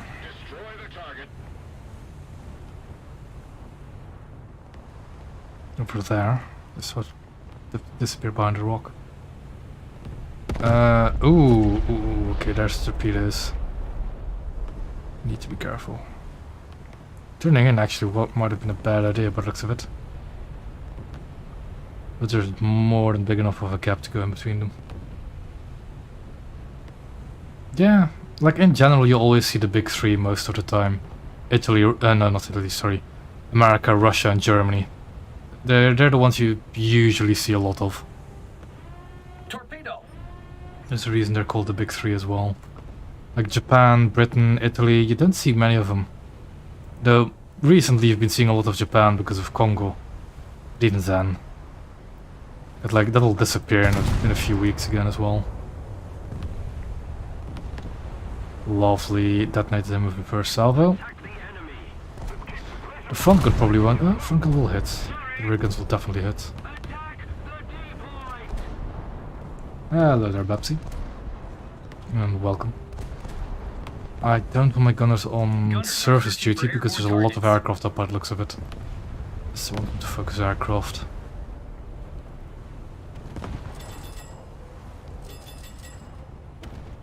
Now, bow in, I can't actually do too much damage with this AP because that's kind of bad pen.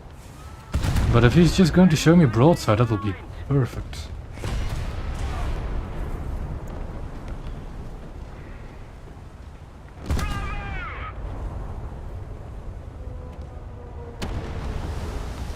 That's a battle class and you can detonate them from front. He's probably going to launch torpedoes soon, so yeah, there he goes, there he goes. But they don't seem to be aimed at me. So that helps.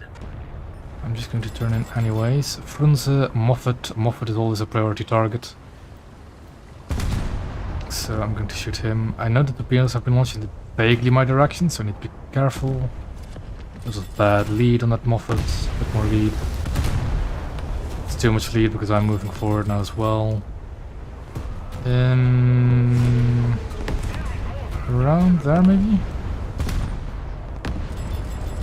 Battle is advancing and again we should be able to just detonate this straight to the front. If I can hit the magazine. Almost.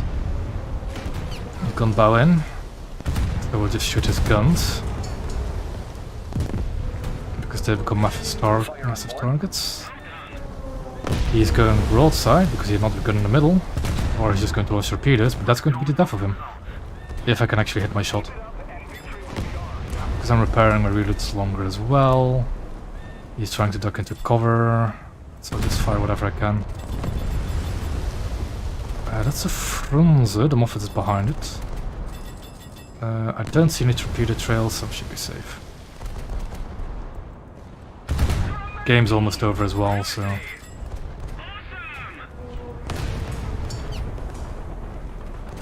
Yeah, there we go.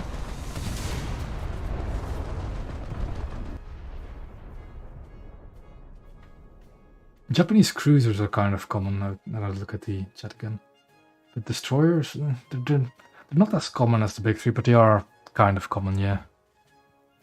Probably because Japan is kind of a famous naval nation. Got to Corleone, nice. Gotta put that over Leone. And Trento's next.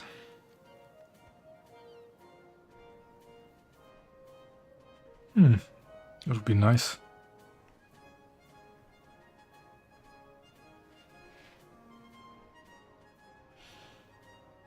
Oh yeah, Aoba, Furutaka and Agano in the lineup would be quite nice.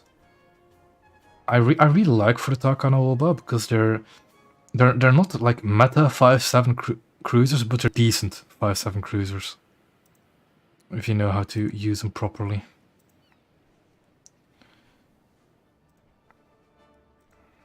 Agano is a bit of a acquired taste, but I think it's worth playing at 5.7.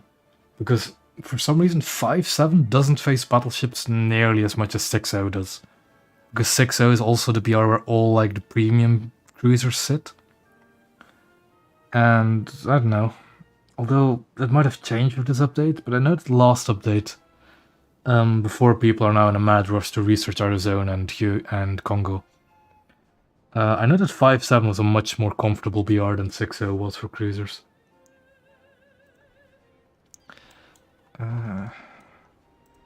Somebody said something about the reload of the ship.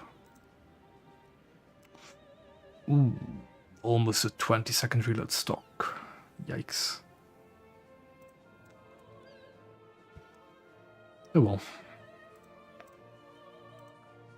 Atna's almost spaded.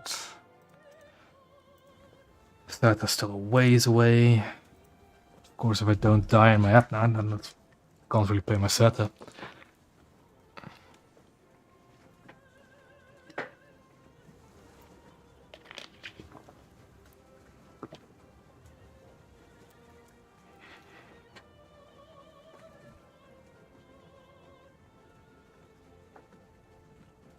No, I literally just started researching Trento.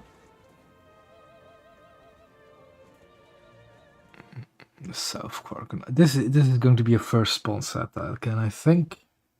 Just to fight over aim.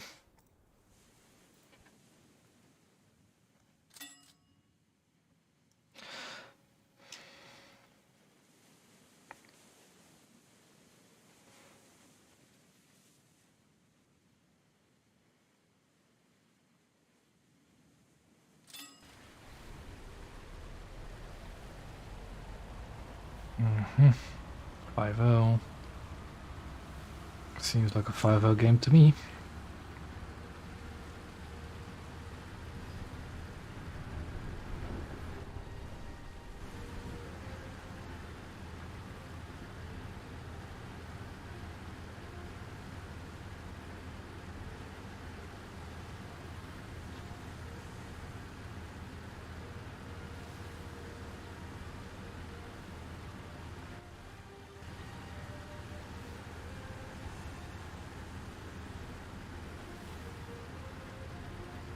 Yeah, oh, that person might be playing a 4.0 lineup, you don't know. Because it does look like a 5.0 max game.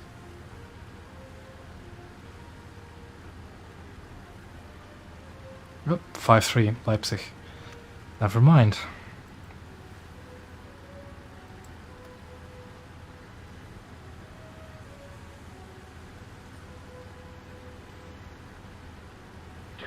Just gonna mark that. Suddenly got a lock. I've got quite a few destroyers behind me as well. That's not going to be much help, really, is it? What we have there is a missile target. Specifically, the mines. It's a bit too far out to hit with my 40 mils. But, yeah. Yeah. Ship sank. Oh, it might be for the event, yeah. Thank you very much.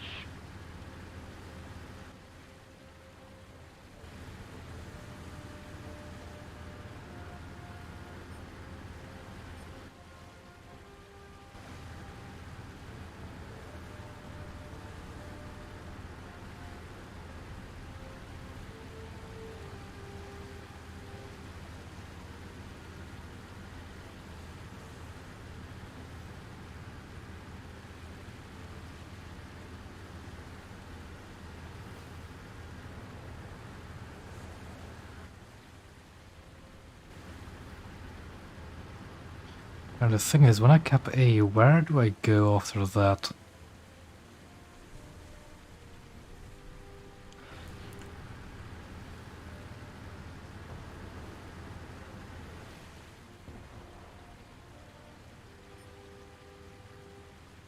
You get boosters for the events. I should have been paying attention to my screen and not the chat.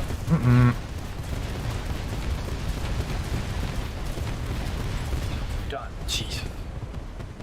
Why are PR206 is always so scary?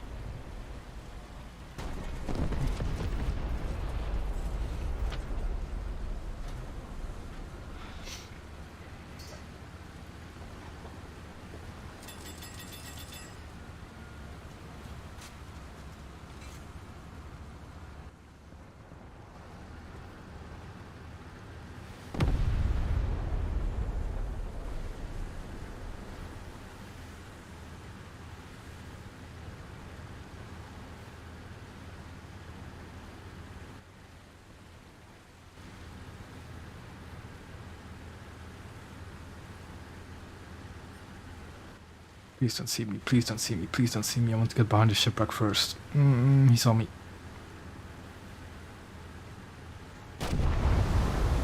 Get behind the shipwreck, get behind the shipwreck.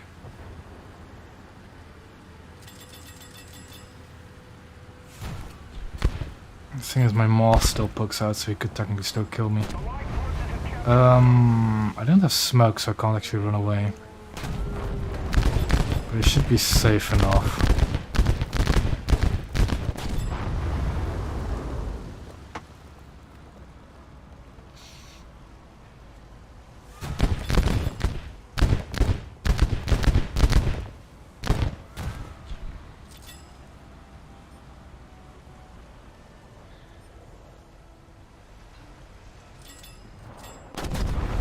It is splashing through the ship, isn't it? Oh boy. Oh, he must have heard me about hitting my mast. Oh, low shelter coming close. Yeah, he is trying to hit my mast. No, damn it.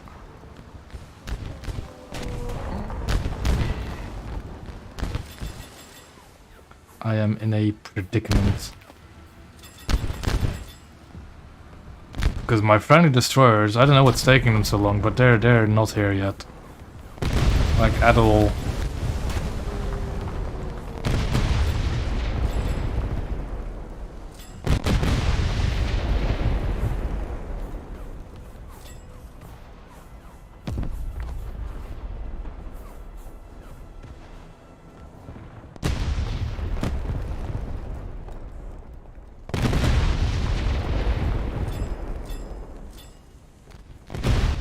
I am being splashed through the ship hull, which is fun.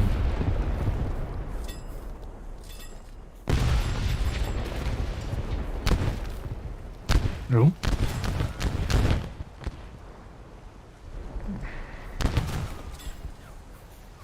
I can't. Not to shoot at this destroyer that's approaching me really fast. He's also like looking dead at me.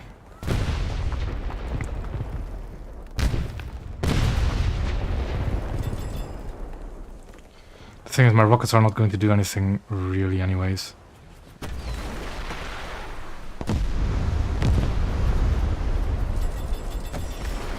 Yeah. I'm dead either way, so I think I knocked out most of the guns on this Z-43. Yeah, I think I can kill them. Did I? Or Gunners somebody are else searching did. for airborne targets. Somebody else did. Oh, never mind. Done. This is what I wanted to do. Oh boy.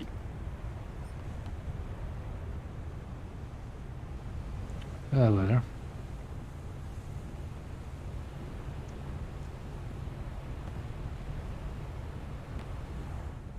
A Yukumo? Yeah, it's not long enough to be a Shimakaze, but it's too far. That's a lot of destroyers.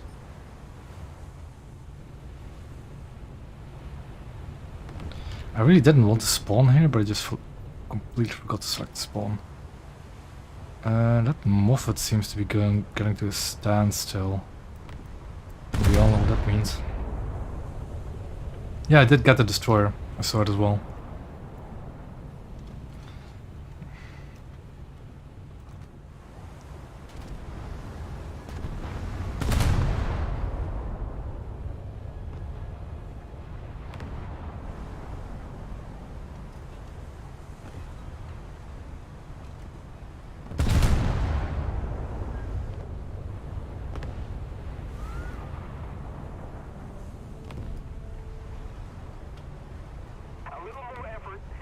If I detonate this Moffat from this range, man, I'll be happy. Oh, overshot it. Okay. 1 second, I'll show you. Just one more salvo. There. A decent amount. 14k, 4, you know. Decent amounts of silver lines, so it fluctuates quite a bit. Depending on how well I do.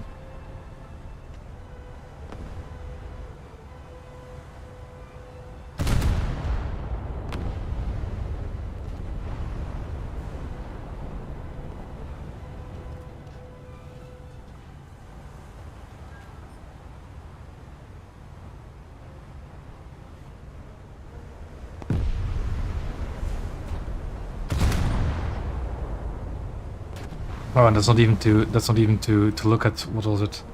A few days ago, was it? That I played some... Where was it?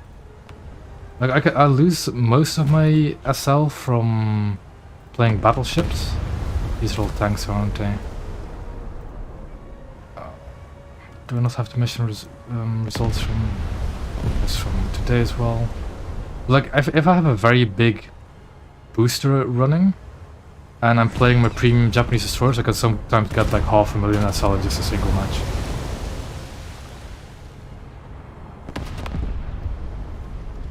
Like, you can get a lot of silver lines from Naval.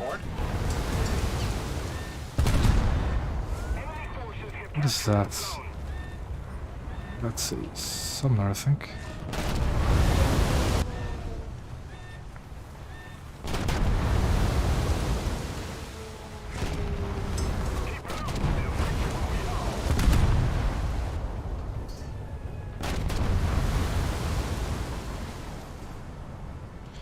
I am cuffing my shots like it's no tomorrow.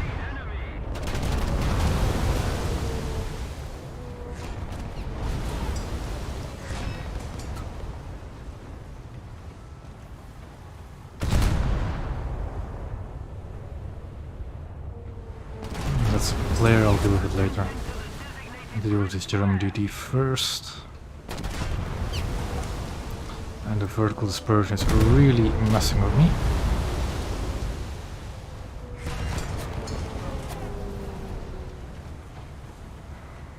Ooh, he repaired his engines. That might be a bad mistake, man. Engines can do a lot of crew damage.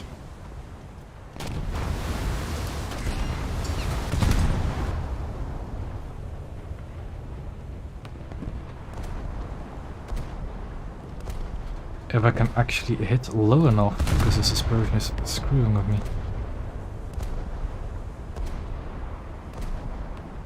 We're under shot, of course. It seems like he's already flooding. I'm just gonna die from that. Or I finish him off. Really, the guy's dead as well. That's way too far out for me to deal with, and that's a Yugumo as well, I saw him earlier. Standing still Moffat, but he's kind of angled. Let's give it a shot. No, the penetration of these shots is really not good enough at that kind of angle to deal with. And of course, if I just scuff my lead, not going to work either, is it? A little more effort and victory will be ours.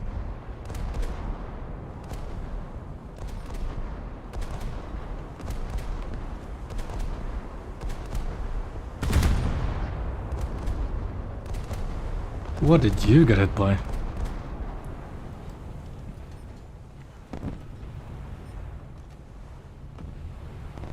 Yoshimo detonated Coleone.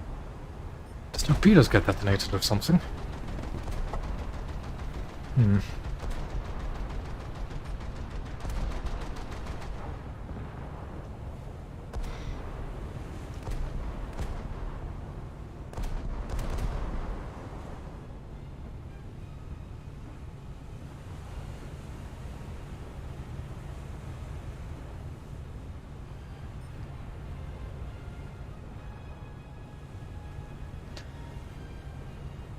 Yes. Literally the ship I started playing this match with. This thing has five missiles. I think if you can just rewind a bit, you'll probably see it.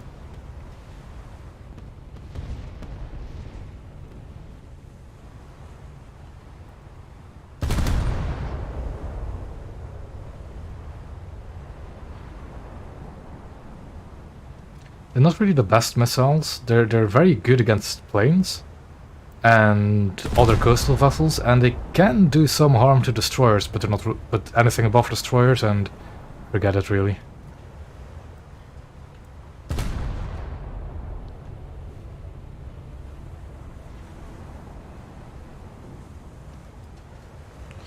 I want to detonate that Moffat, but the angle is kind of awkward, and I keep scuffing my shots as well. Too high. Let's keep the pressure on. Victory is close. He's also like really low in the water. That makes Emrakim even harder because of his flooding. So I'll just try and crew kill him really. Destroy the target. Any other ships? Not really. There's the Yugumo at like 10 kilometers shooting at me, but that's really not going to be a problem.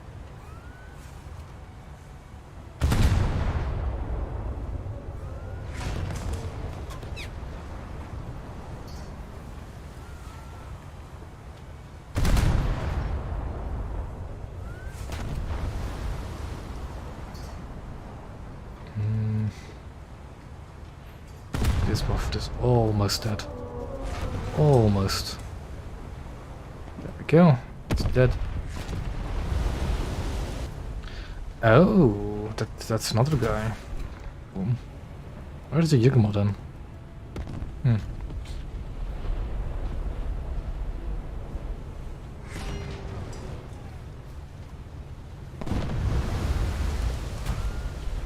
Oh, he is bow in, though he does have open turrets, so I might load high explosive to knock him out.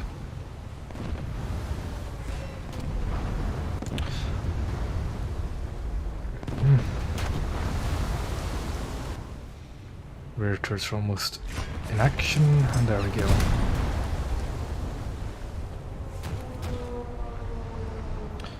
Turning broadside at that moment really was not the best idea for him, but if he wants to give me broadside, I'll give him broadside.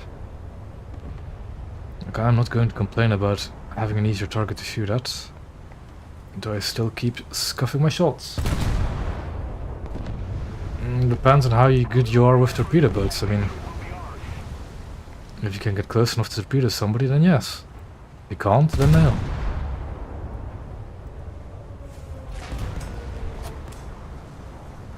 Game's going to be over before I can actually do anything. Yep. If I ever can move this salvo, no, I went low. Annoying. Oh well.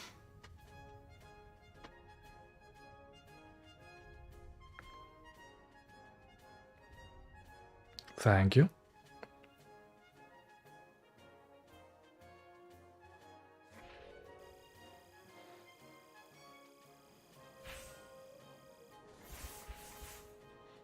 Decent amount of RP.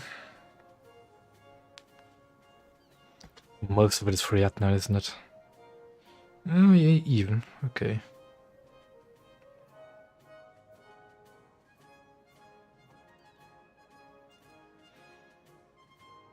And on we go.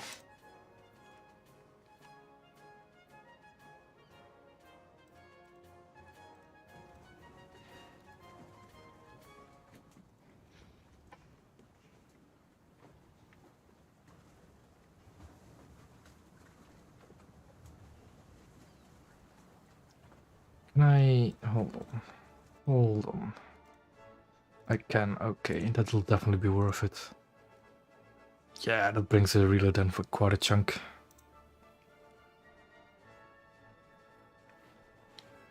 If you've never played Naval and you want to try and get into it yourself, I still suggest playing Coastal first, really to get the basics of the controls down. Because destroyers can be quite confusing.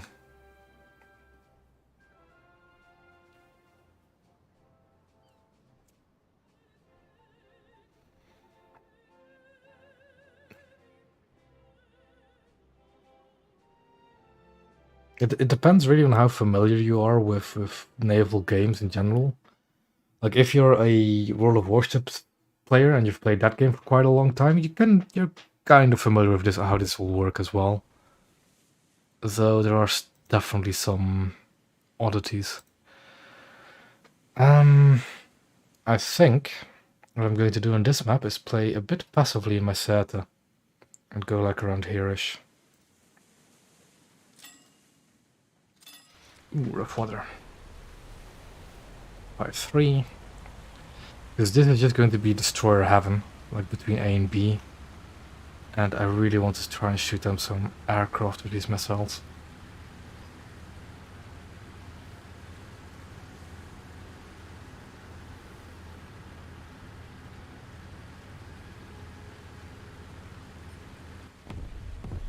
Just pray I don't get detected.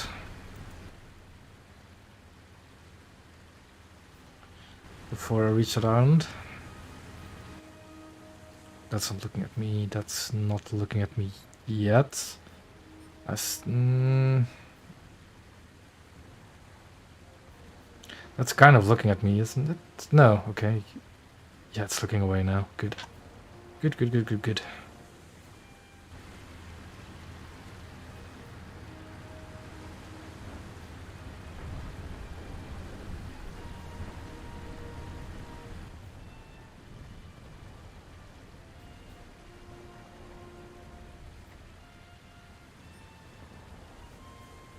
And we should... No. I see that high explosive salvo. Yeah, that would have been dangerous to pick up my course. But we're good now. We're good now.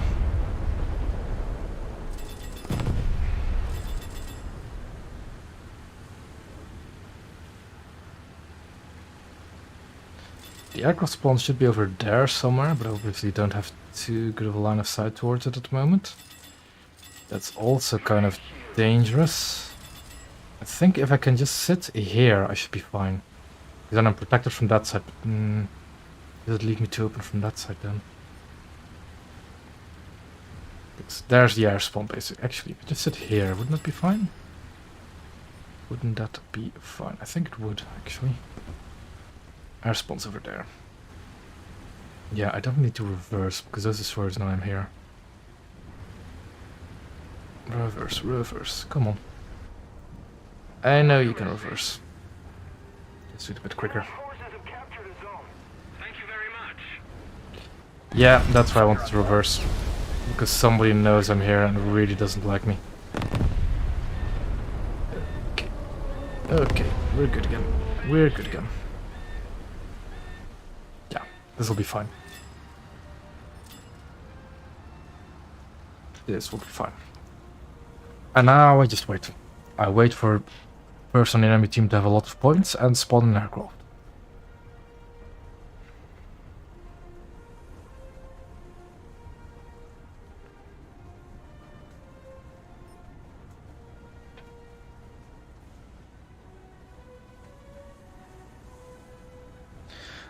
It's these buttons. I have weird French keyboard, so don't mind it too much. But that's stopping hold. That's a 8.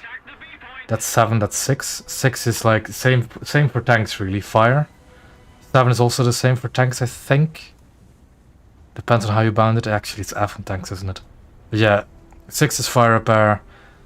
7 is regular repairs. 8 is flooding. That's it. And you can, if you're not doing anything, you can toggle between doing them automatically or doing them manually. I suggest only ever having one of them activate automatically, depending on what your priorities are. And it should either be fire repair or flooding that should be automatic. I just prefer fire repair to be automatic. And also be sure to only do one at a time. So I used to prioritize fire, then floodings, then repairs of turrets and stuff like that. But now if flooding changes, you might actually have to change between what is more important, fire or flooding. But don't ever do 2 or all 3 at the same time, because that'll just make it bad. Because if you do more repairs at the same time, it increases the repair time by quite a considerable amount of time, so it's just not worth it to ever do 2 at the same time.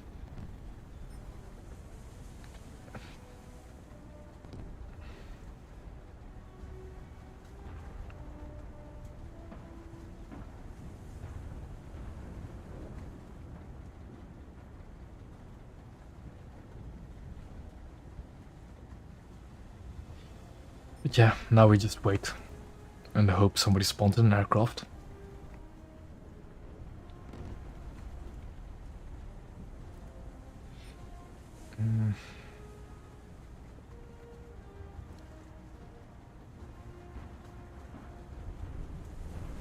Like I said, it's a very fun boat. It's just not really the best for videos, I guess. But when you do start seeing aircraft, oh boy, it just becomes fun. 10-kilometer anti-air missiles, because why not? And they're mouse-guided anti-air missiles as well.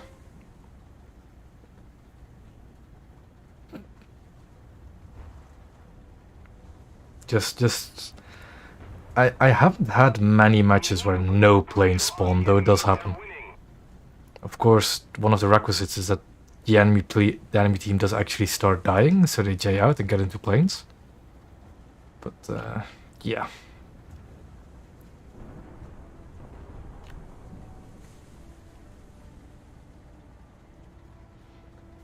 We've got a few bots, don't we?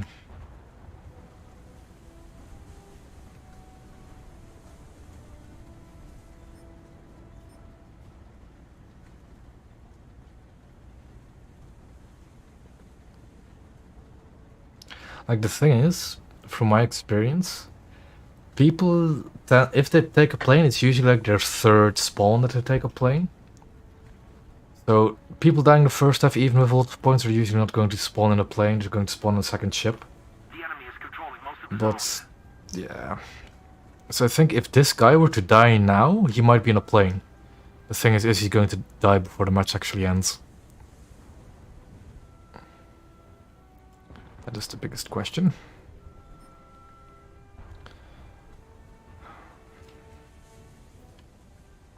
He's midway, he's not going to...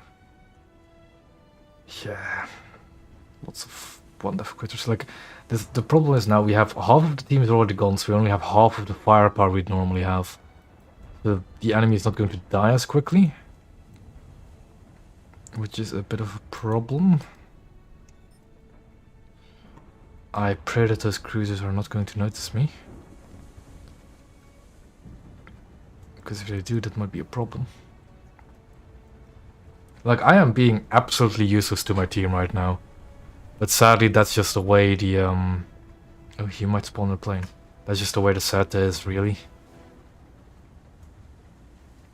If we don't do something Like, I could have gone for A, but it's such an open capture point towards the destroyer spawn, I would have died immediately. And then I wouldn't have had the fun of slapping aircraft out of the sky. Ooh, yes, the top two have died. So let's hope one of the two spawn an aircraft. Like, please.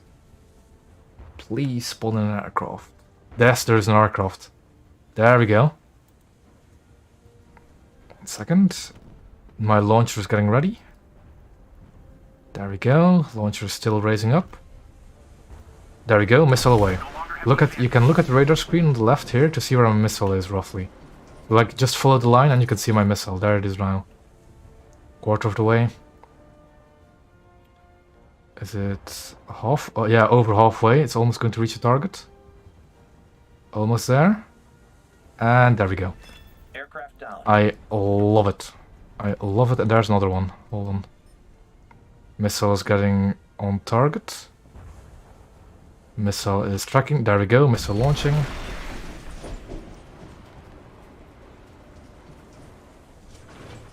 Missile is... I don't see it on... I can't see it on radar because it's too high up. So yeah. It's going to get there soon. Is that a Stuka? Ooh, poor thing. Yeah.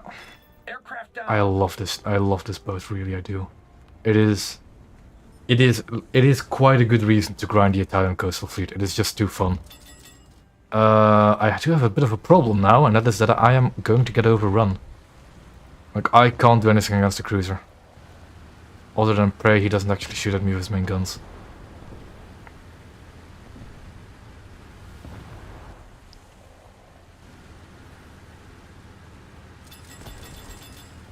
Is there another aircraft up? I saw something on the radar for just a second. Might have just been a wreck, really. So now, he hasn't noticed me yet, so I just run away. Because these missiles will not do anything to him. There's something on radar. There is something on the radar. I'm probably going to die immediately, I already know it. He's not looking. I hear an aircraft engine. I don't see a friendly aircraft. I do have HEVT shells as well. That's a friendly aircraft, okay. There's an enemy aircraft. Missile launch. Just aim right at him. Just aim right at him, and the missile will do the rest. He did notice me though. And because that's a cruiser, he just hull breaks me. So yeah, that's game really. I wouldn't have hit that fighter anyway because he was behind an island. I would have lost my tracking capability.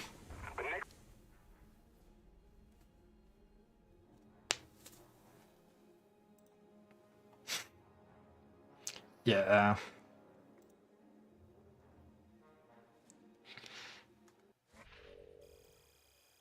You kind of need to rely on your team being...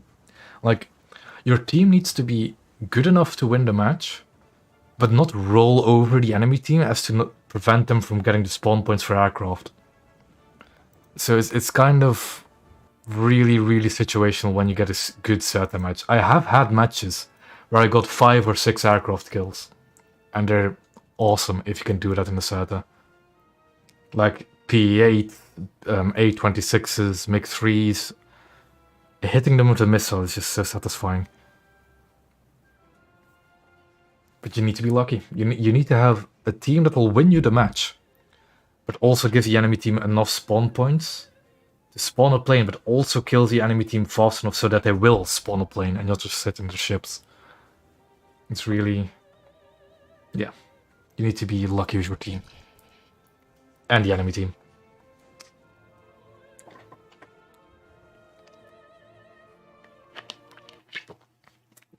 Fiji, for example, is an actually really good map for SETA, because you have a whole loads and loads and loads of small islands where you can effectively hide from guns, but still have the arc to shoot your missile at incoming aircraft. Like, Fiji is a fantastic map for SETA.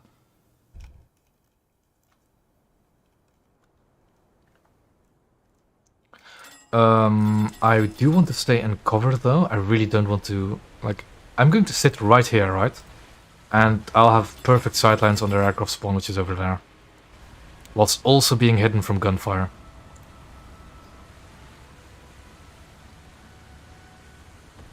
So let's see what kind of match we got in this time.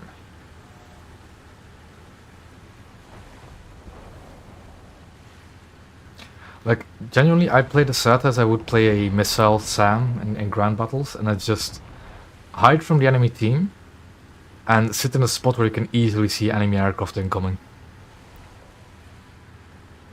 And then just pray that you have decent matches with aircraft. Like, I have been considering like playing SATA in arcade, but I think the aircraft get the missile diamond as well in arcade, which means they dodge. In RB they don't get the missile warning, so they don't even know one's coming, and that's why they're so... like they fly in straight lines until you hit them.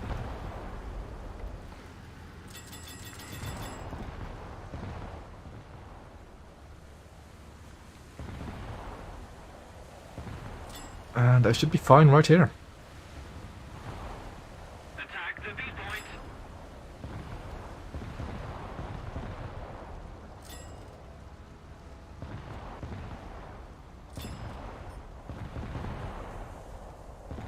And now we wait again. Like, I can understand it's kind of... like, in a ground battle you wouldn't first spawn SPA usually, would you? So, first spawning set and doing this with it is kind of... it's kind of like first spawning an anti-air vehicle. Really ineffective, but at the same time... you don't really have much choice to spade SATA unless you do like that guy does and just rush B. But he's not going to be an anti-air ship, is he?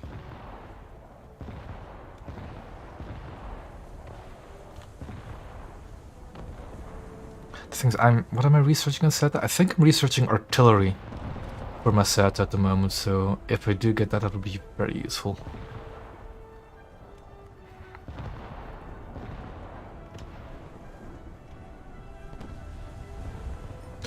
Okay, that's dangerous. That's dangerous. So I'm going to advance a bit.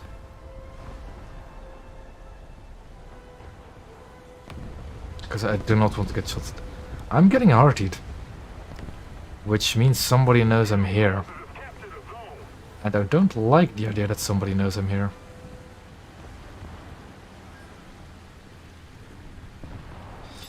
I'm kind of in the open from any side, am I? I shouldn't really be looking down here, but well. We'll just hope we don't get hit. I could actually hide even further behind. I might actually do that. This area here.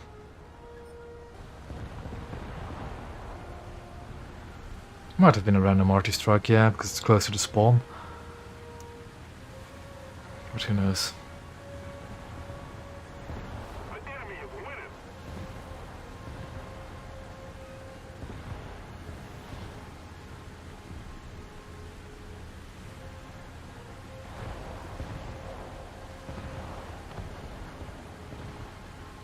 Like, another thing I like doing in set if I'm really bored is just going to custom battles. Whatever few naval custom battles you can actually find, and just dunking on some jets. It is hilarious. Though, again, if you have markers, they can see the missile coming. But if it's like RB, where the enemies don't have enemy markers, they just don't see the missile coming at all, and it's really, really funny. Am I really going to run aground here? We seem to be fine. So we're fine.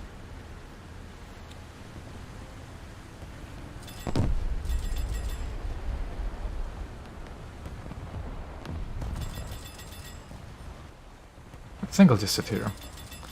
Should be fine here.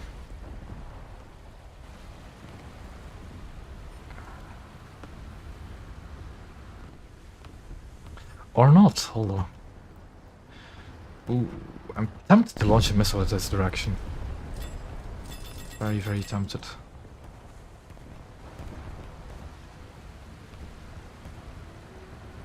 Yeah, but he seems to already have been died. Okay, he's dead. Ooh. Oh, that's a missile heading out, isn't it? A rocket. Like the SKR's rockets, also like rockets and stuff, and mines also pop up on radar. So you kind of have to just get used to what is and what isn't a aircraft or a missile or a mine or a rocket.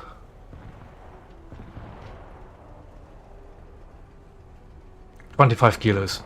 25 kilos of TNT. We don't do something fast. Like that is a hefty payload for an anti-air rocket missile.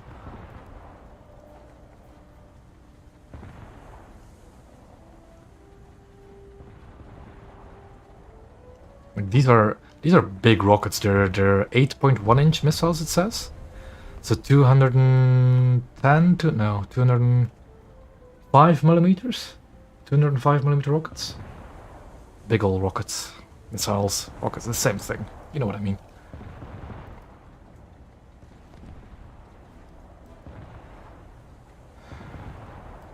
Like, see, my team is not quite effective enough, as you might be able to tell. Somebody attack him!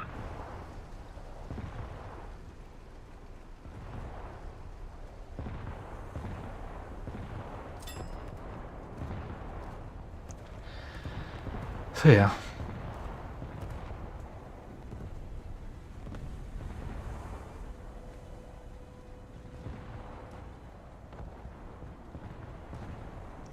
Oh, that's just another rocket, isn't it?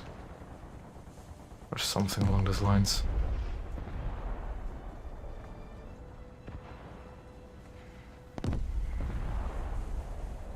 That person probably doesn't have the spawn points for a plane yet. So who knows? Destroy the target!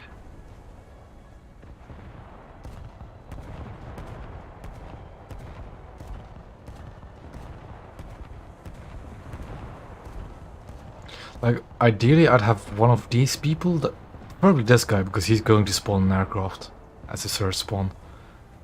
But like the top 3, the top 4, if all of the enemy team need to die twice.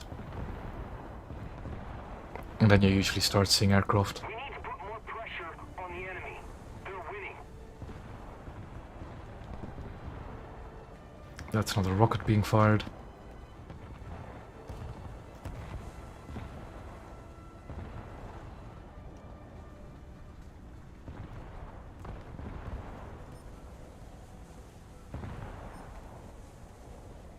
That's another rocket. I think.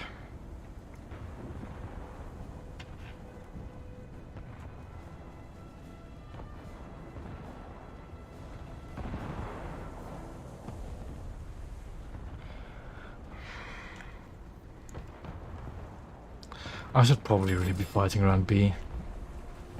But I think... The thing is, we don't control A or B or C, but neither do the enemy. So I don't know what the map situation is like.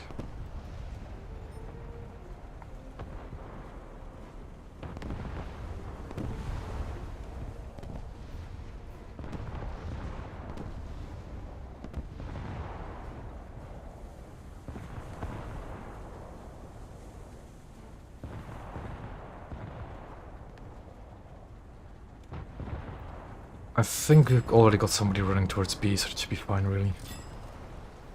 That set is still probably on B. Did it actually die once? Don't think it. No, I don't think it has. Somebody, cover me!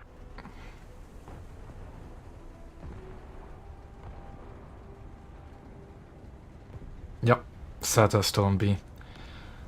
I think I'm going to go for it, because at this rate, the enemies are not going to be dying. It's going to be one of those matches again. Oh, that's a rock.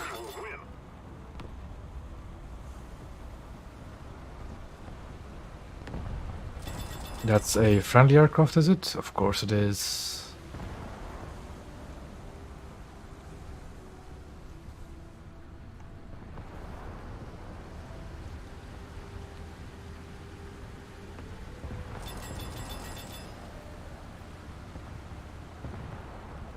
I also always adore it when a destroyer goes around the objective, because why not?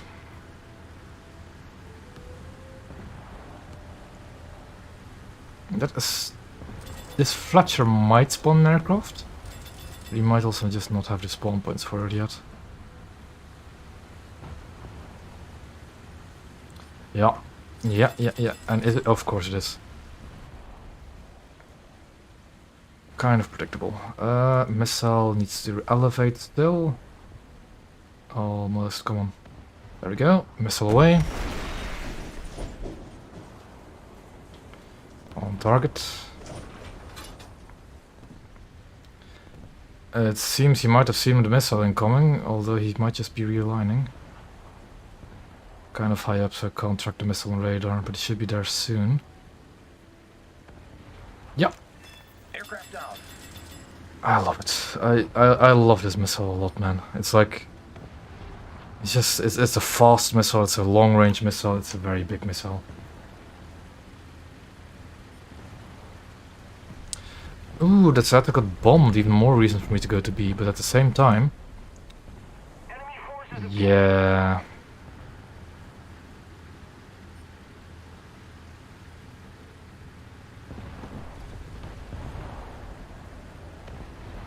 The enemy is winning. We must counterattack.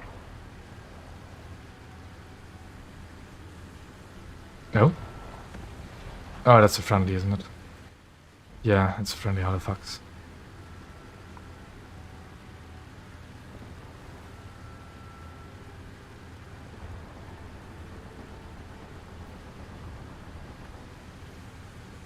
How are there two enemy destroyers there? What? Okay.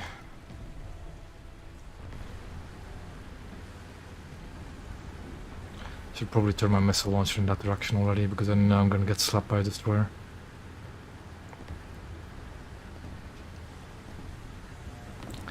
I don't need to be on B anymore, but it's way too late. Like, way too late.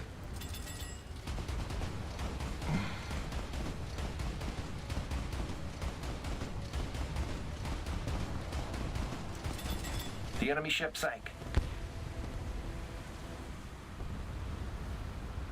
Oh, they are. These missiles are very effective against other coastal vessels. It's just, well... At force, literally, Zeta and Freccia are the only coastal vessels at 4-7.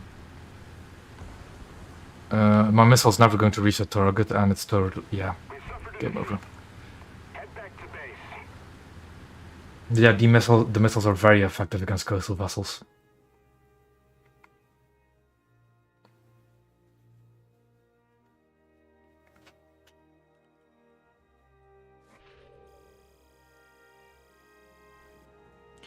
Another 2000 RP.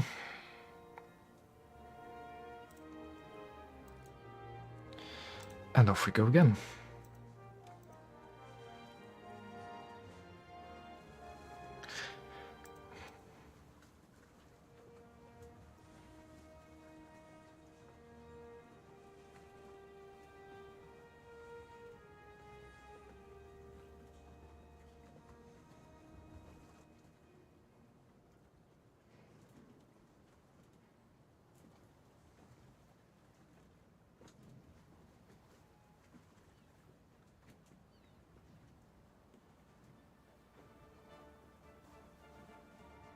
And now it's waiting for the queue again.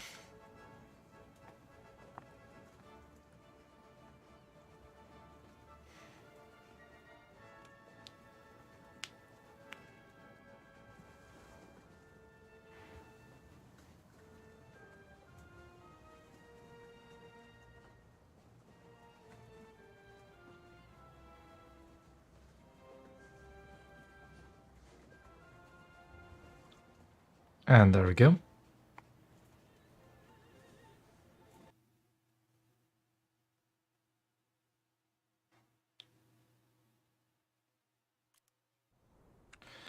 This map again, but this time I'll try and capture A. I'll see if I can do that in Zeta.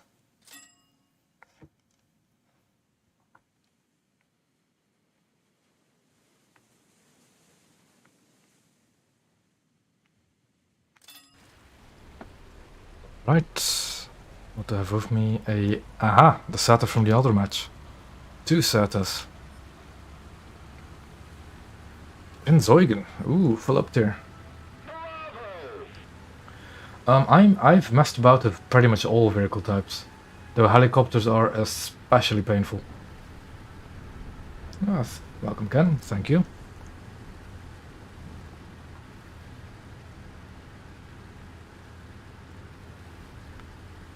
Attack the enemy! At 5.7, I am not really that concerned about other coastal vessels, because there are rare sites at 5.7. Oh, it's 6.0, of course I'm in a 5.0 lineup now. Okay, it's 6.0. Yeah, even more so. What's that? What's that? What's that? It's a player, but I think I'll be fine. Because they're not expecting coastal vessels either. Like at this BR, at 6.0, even the AIs aren't in coastal vessels. Take him down! So it should be pretty easily get onto A.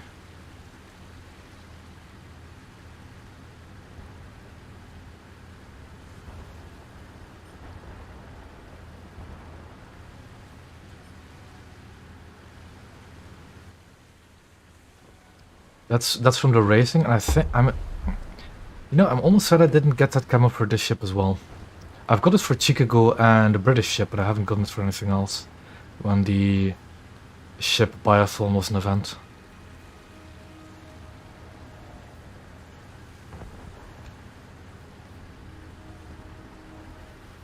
I've been looking on War Thunder Live as well for decent skins for the SATA, but there's nothing that really caught my eye.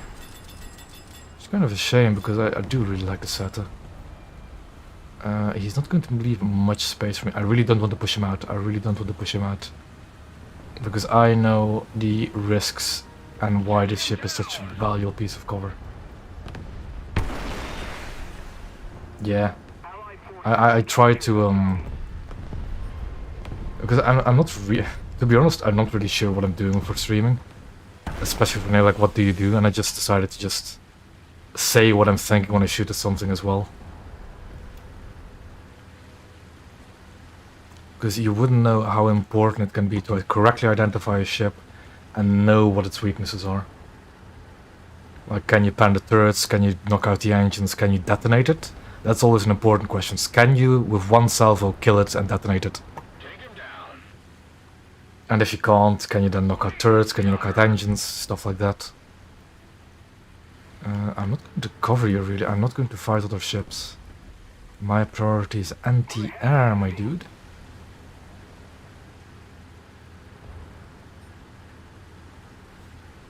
Now, what I've noticed is this big old cargo ship is a really good piece of cover.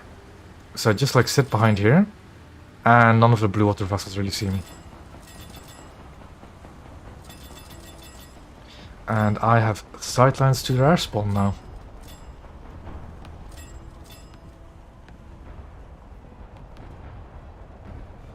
Yeah.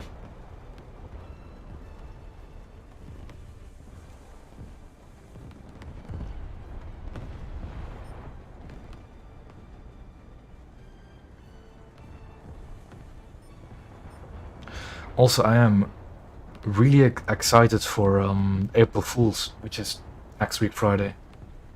I'm very curious as to what it is. And if it's a naval-oriented event, be sure that I'm going to be streaming that as well. You can be certain of it, if it's a naval event.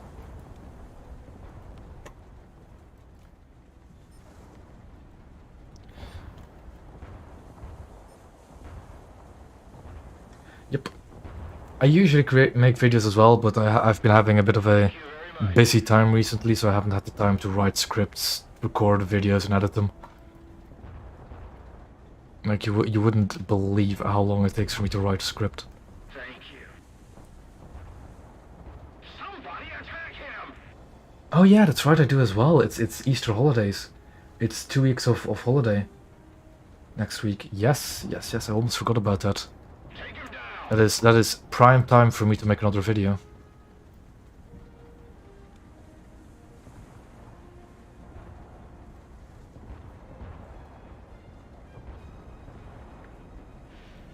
Just a little more effort, and victory will surely be ours. I'm just waiting for aircraft to spawn. Awesome.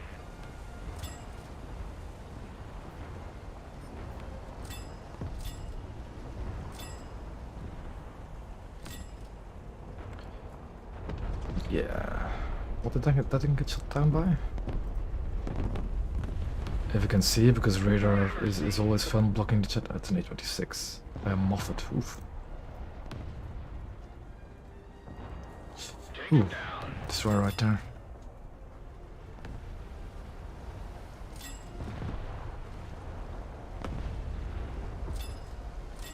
If this guy dies again, it's a high chance of an air spawn. A very high chance. Attack him. Yeah, I need to back up a bit more, don't I? Just so that these people... Though they're not occupied with us, so we're good. It's like...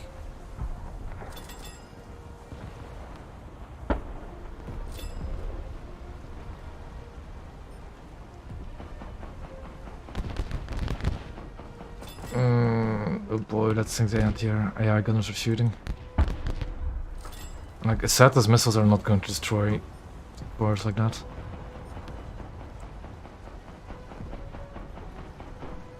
Take him down. I need to focus him as well soon, because he's becoming a threat. I might be able to hit its ready racks, like just below the turrets. But I'm not going to shoot here because the window is way too small. If he comes out in the open here, I will shoot him with the missiles. A little more effort, and victory will be ours. In the meantime, just keep the sideline open to the air spawn. Yeah, almost there. Like, if he's around here, I will already risk it, really. Somebody attack him. Enemy forces have Yeah, like if I shoot right below that turret right there, Have the advantage anymore. the launcher is a bit stable. It's getting rocked around. There we go. If I just hit right around there-ish.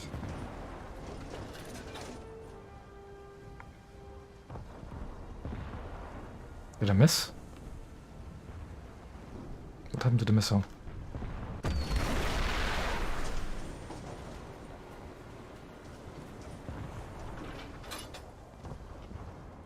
Knocked out the turrets, but it didn't actually detonate them like I wanted them to. But I can crew kill him if we just keep it up.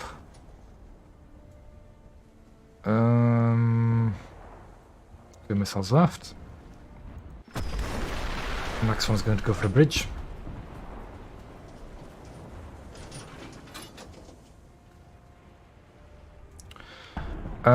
Last one will go for the rear turrets.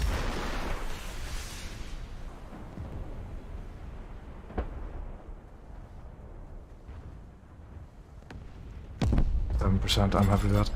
Now get back on the cap to reload. Because a set of no missiles might as well just be a worse threat, yeah. And got a kill assist. Lovely.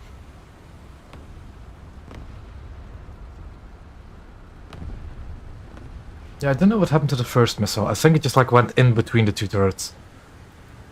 Because it was lagging a little bit behind my cursor. So it might have just gone in between the two turrets.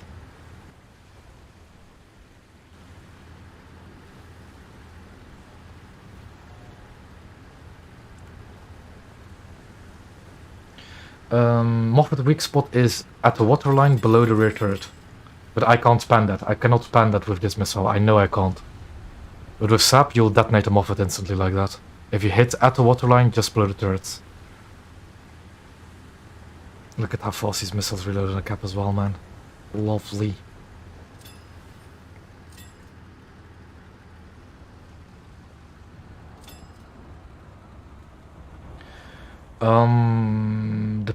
Well, Japan is my main nation for naval. It's the one I've always played.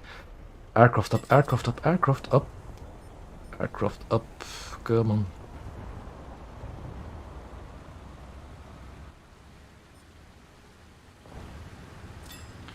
Missile ready. Attack Just him! a bit more elevation. Come on. Come on. Come on. Why is my missile not elevating? There we go. Missile launch. But I think the other set has launched as well. So he might get a kill instead because I'm late.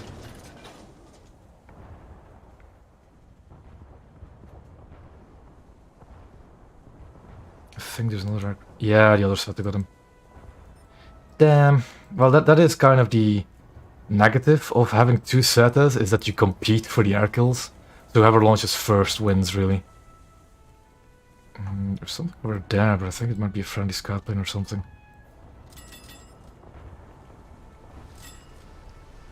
Yep. Auto capture point buoys is being weird.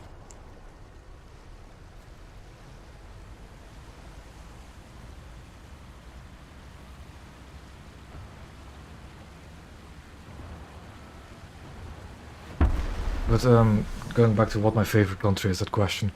In general, I do like all countries. There isn't a single country I'd say I do not want to play it for naval. All of them have strengths and weaknesses that I can get around with.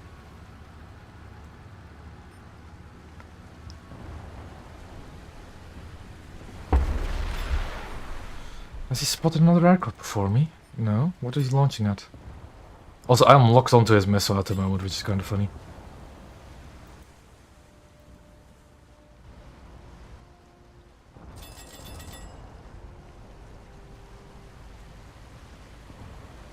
Oh. Oh no, that's still the missile, isn't it? Yeah.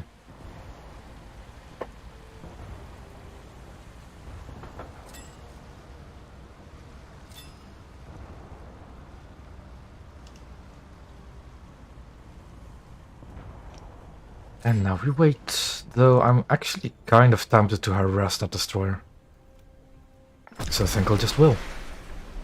Because that thing has open turrets, meaning that my 25 kilos of high explosive will do some damage.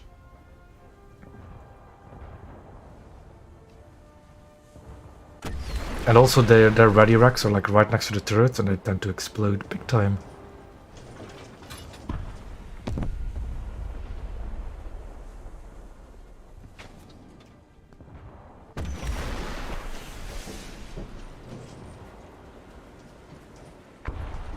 Basically, by the time my missile hits him, I've reloaded the next one. So I can just keep this up. And the friendly set next to me is helping with the looks of it. Yep, there we go. Like, if I go for the bridge... what will happen then? There we go. Yep, and he's dead. Two set is just... melting a destroyer. Poor thing. Thank you!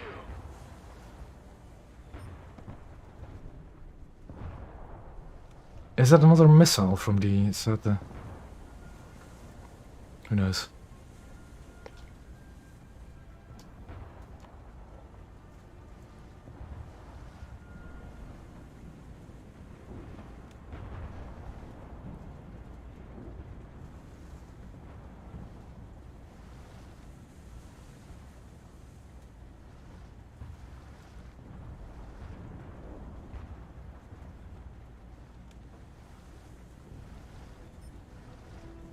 That's a friendly aircraft.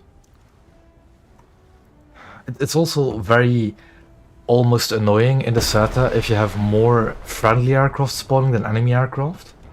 Because it's like, why couldn't that be another team? I'd have so much more aircraft to shoot at. But oh well.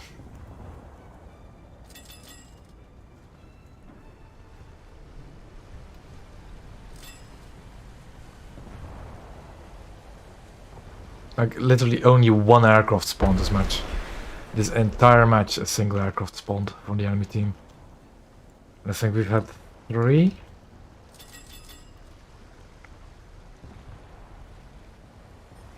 I am not going to launch a missile at a cruiser. That would be suicide.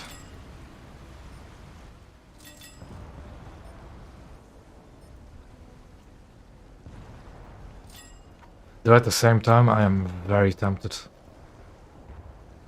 You know what, I think I just might. For the fun of it.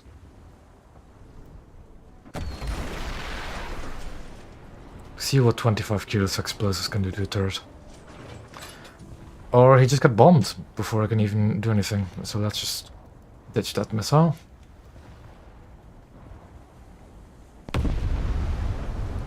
No.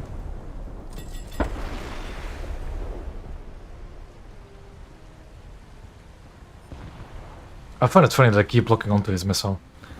Is that another aircraft? Oh. Why? Why doesn't the enemy spawn any more aircraft, please?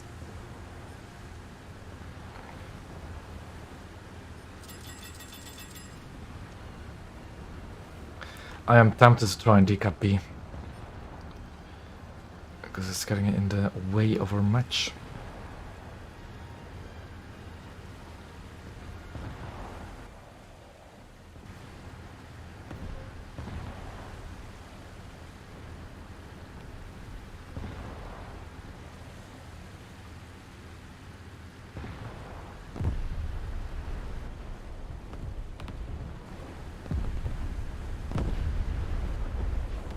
Launching an attack.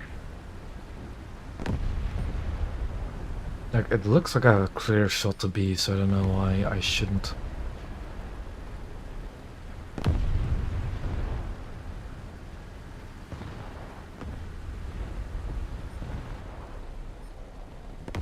Like, I have the range to go to that Moffat. You know what, I am actually tempted to try and test my, to see if I can actually detonate the Moffats. Ooh, hold on. Bigger news. Attacking. Bigger news. Come on, missile. There we go. Aircraft up. Will I get him or will the other set I get him? That's the question. Ah, god damn it. I think the other set has been launching like missiles periodically just so he can snap onto enemy aircraft. God damn it. Keep it up. The victory will be ours. I guess that is the negative of having a friendly set as well. Like two of them. That you're competing for air kills. God damn it. He even got the kill on the destroyer we shot at both as well, so I've been getting kills stolen by the other set. Not that I mind really. Attack the enemy. Attack the enemy. I'll get some RP from this cap by the looks of it.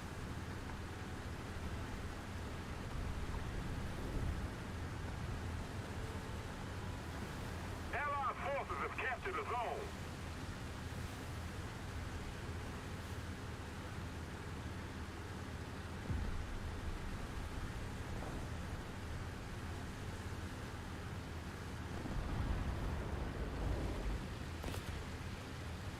Uh-oh.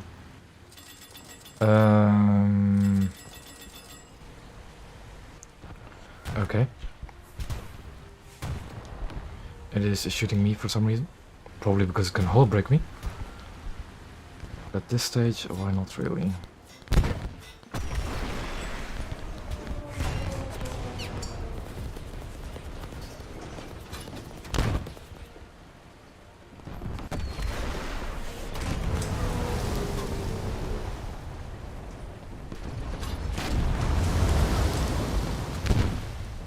Tashkent has an ammo rack around here-ish. And I'm curious. Yeah, these rockets do not have the penetration to actually go into the ship. As sad as it may be.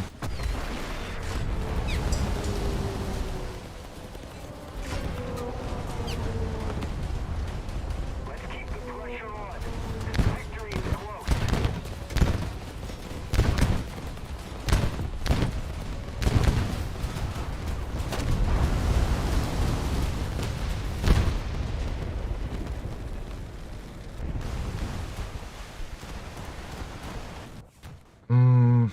At night is, I guess. Gunners are searching for airborne targets.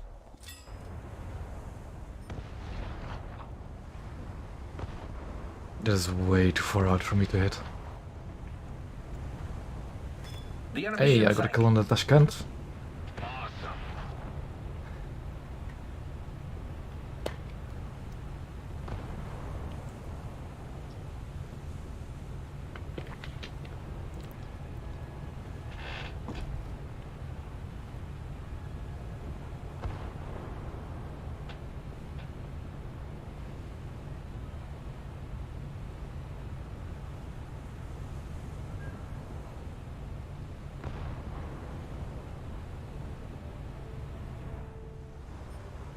What is that even? German 5.7 light cruiser. Okay. Not that I'm really good. Like, I don't have the firepower to deal with those kind of ships at this range. So I should probably not even shoot, really. Is it a Moffat 11 kilometers away?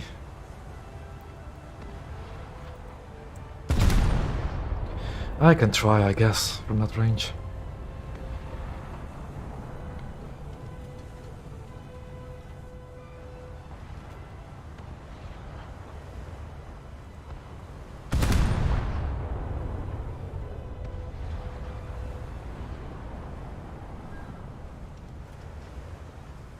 Keep it up and victory will be ours. Destroy the target. Take him down. I'm surprised, he's called out an aircraft, but I'm surprised he hasn't missiled it yet. Oh, that was close. That was close to detonating the Moffat. Oof. Oh well. Should be an alright amount of RP for SETA.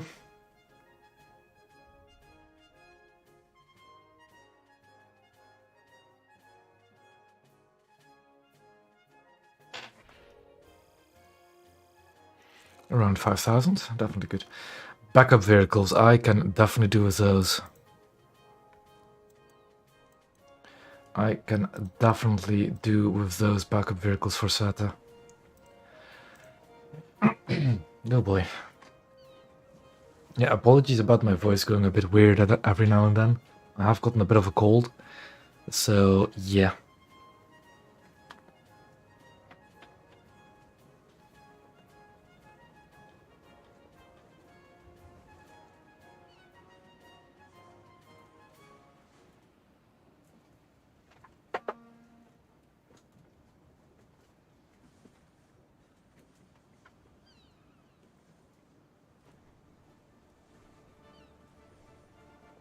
Alright, progress towards Albatross. That's good to see as well.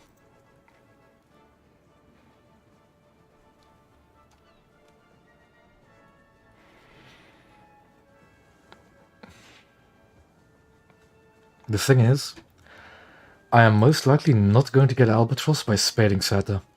Like, there are the modifications themselves are... What is it? 30,000, like 120,000 more RP, just unlocking all of this. Which means I'd still have 80,000 to do. Then again, I'm not counting with the... Again, this map? Okay, I'll go for A again, see what happens. But I don't know how big the bonuses are for unlocking each tier of modifications. Or I've forgotten, actually. But I don't think they're going to be 80k all in all. So I fret so for that, I guess. But I'm not going to get Albatross today, that's for sure. Please don't tell me the other set is on my other team. No, I don't see him. Good. I have seen some of those. It is a... He's on my team again, so we know what that means. I won't be getting any air kills. Damn it. Maxim Gorky is 5.7. Again, 5.7. I doubt it'll be out of coastal vessels. Oh yeah, exactly. It depends on your personal preference. Like, I've grinded down the Japanese mainly because I like their aesthetics. Not actually because I like their ships all that much. Although I do actually like their ships as well. But the Italians I've had fun with, the Germans... Like, all the blue water trees are fine. The... oh god. The coastal trees are a bit more of a struggle, really. I'm not going to survive this, I already know it. Kafka's is... I don't know if it's better or worse than Krim, but I wouldn't say so. Though at the same time, with the accuracy buff, it has actually become quite a lot better. But yeah, I'm dead here. There's nothing I can do. Yeah. I've gotten rank 3 in every Blue Water fleet. And I think Fire on board. I'm just missing the Germans for Coastal Fleet for rank 3s. Yeah, that's it. Ah, but this map is so annoying for... Well.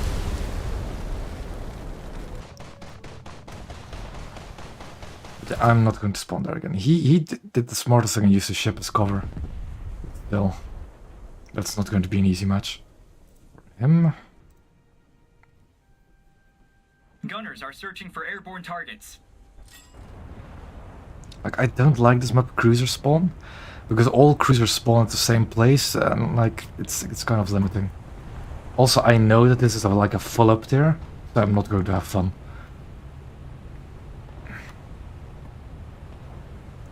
But oh well. The Allied forces have captured a zone. Up tiers are part of the experience, I guess.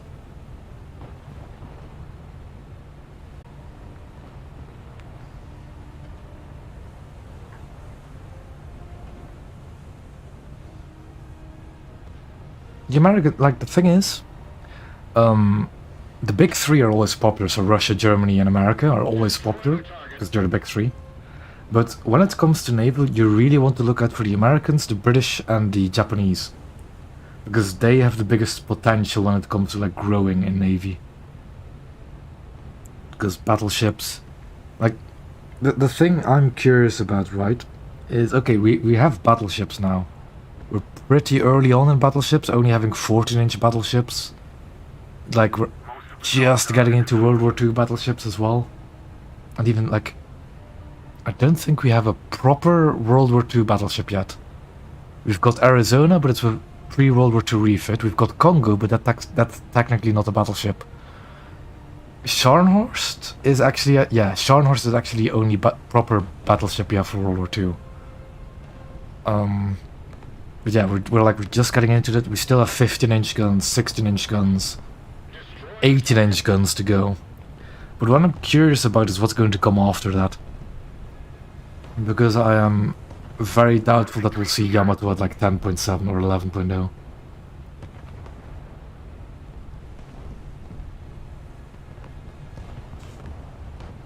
I've gotten the MTB myself.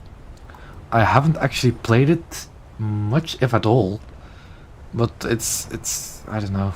If you're familiar with the American Coastal Tree, it's just one of those. Just a bit different again.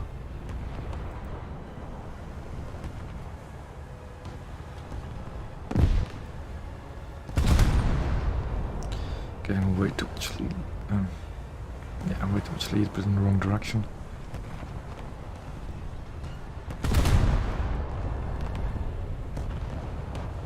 To be honest, a lot of navies have interesting stuff, really. It's just the... oh yeah, definitely. It's like, if you're familiar with the American PT boats, you know what it's like. And that being a premium, it certainly doesn't hurt. It certainly doesn't hurt.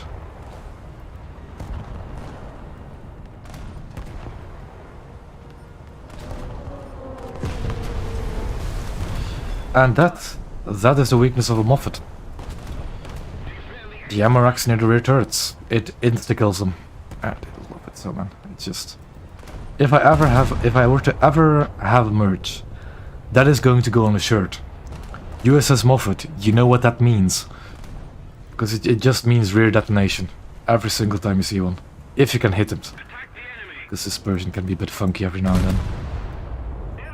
I don't have the angled pen to go through that. Excellent. Ooh. Oh yeah, I recently got the Tipping as well. The SC497 is one of the best for the American Coastal. Definitely. I still have to go up a tree quite a bit, actually. Like, people have been asking me about Hoquiam, and I just... way too far. Like, I want to get the USS Hoquiam as well, I'm just way too far off of it. And American Coastal isn't exactly the easiest.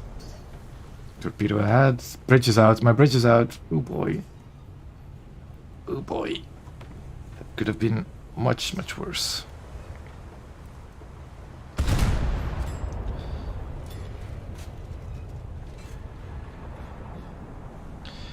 Yeah, he's no longer too angled, so I can kill him.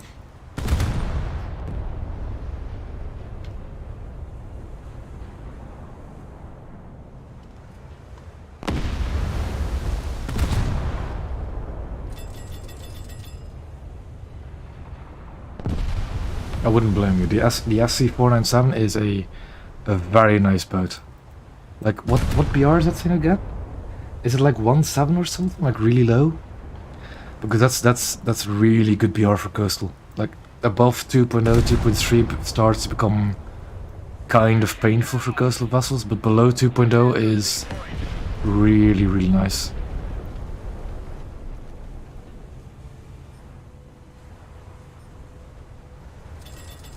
It's 2.0? Yeah, 2.0 is still good enough. It's just like that's the border 2.0. Also, I am aware that there's like several ships in front of me. Ooh, battle classes. You know what? That's the other thing, right? British destroyers. Same deal, really. You look at the turrets, you just shoot the front magazine for British destroyers in general. You want to shoot that. So I'm going to rotate my rear turrets around. That's kind of concerning, but I won't deal with that yet. Oh, mortars in general, just don't, no. Just no. They're not really worth your time. Rockets are usable, but mortars are just not at all. Especially depth charges are just... just no. Which the mortar thrower on the American, on like SCS stuff is our depth charges. And they're just no. They're way too situational.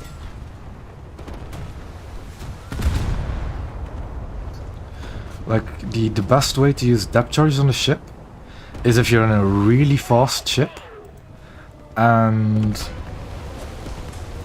you just go up next to a destroyer and just depth charge them like that. Yeah, there we go. Hammer detonation. That's an Isuzu Fletcher. Oh, they have T-Cap C, have they? What's that? Some kind of destroyer. Yeah, I get the feeling I'm not going to have a voice tomorrow. Listening to myself. That's a Frunze. That's not really a threat. That's another British destroyer, but it's just escaped my kill zone. Ooh. Japanese and... Is it a Shimakaze as well? Done. Oh, we don't like fighting Shimikazes. But the British destroyer behind him is going to be dangerous. Well, dangerous to say, it's going to be detonation. If I can hit him. Also, I've lost my front turret again, damn it. Yeah, this course I'll still get on the cap, so I'll just stay on this course. Trying to detonate the British destroyer, but it's not working.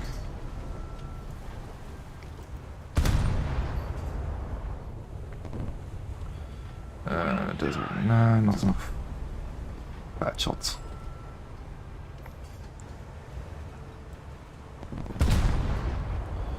Those are just, maybe, but a bit too far behind, yeah.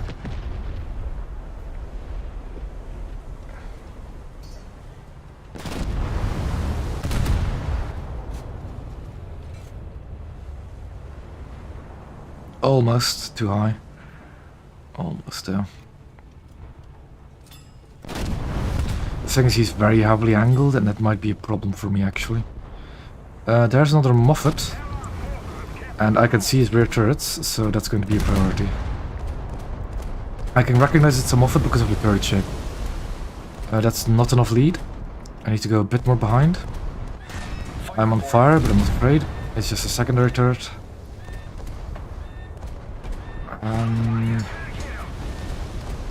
Too high on that Moffat.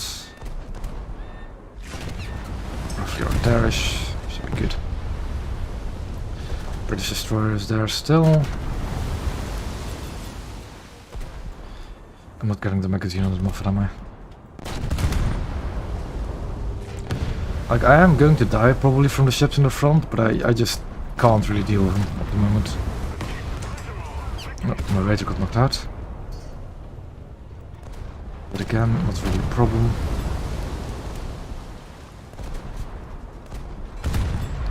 Me missing my shots is a bit of a problem though. Oh, I didn't want to do them at the same time. That British destroyer is dead. I'll just finish it off. No, got finished off by somebody else.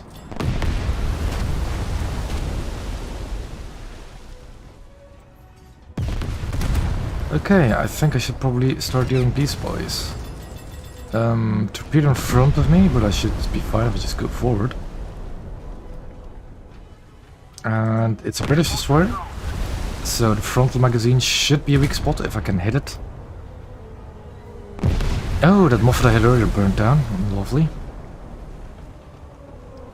Too high. So we shoot again. Again, at this point, I don't really care if I die or not. I've already done my job. I've captured C. He's burned down a magazine. I don't really want to ammo him because I don't know how much longer I'm going to be alive. He got killed. 2 Isuzus. They're not really that a threat. A Fletcher is probably a bigger priority. Fletchers also have a rear magazine weak spot if you can hit them. And with the vertical dispersion change, it's getting kind of difficult. Oh boy. He is nice and broadside though, so I definitely have the angles to deal with it. That looks decent. That looks decent. And there we go. The enemy ship sank. It wasn't exactly a Fletcher, it was a Cowl, but it's the same ship. Again, British ship, we'll try and attack the front of it. Like, now I'm just going for targets of opportunity, because I do not know... Here we go, I do not know how much longer I'm going to stay alive. Torpedo's going to kill me. With that in mind, I was already dead anyways. So, what we do now... We don't spawn Sata, because we have allies over there. We spawn Regalo. Gunners are searching for airborne targets. And we do the same thing, basically. Don't have FP on this ship, though. Torpedoes are alright, but short range. Isuzus are not that dangerous. They only have destroyer guns and high explosive only because they're Japanese. They are kind of out of range, so I'm not going to shoot at them yet. Just yet.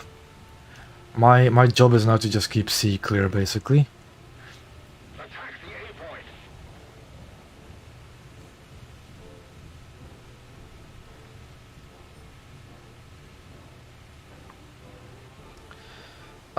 My combat range for these guns is 8 kilometers, I'd say, at the minimum.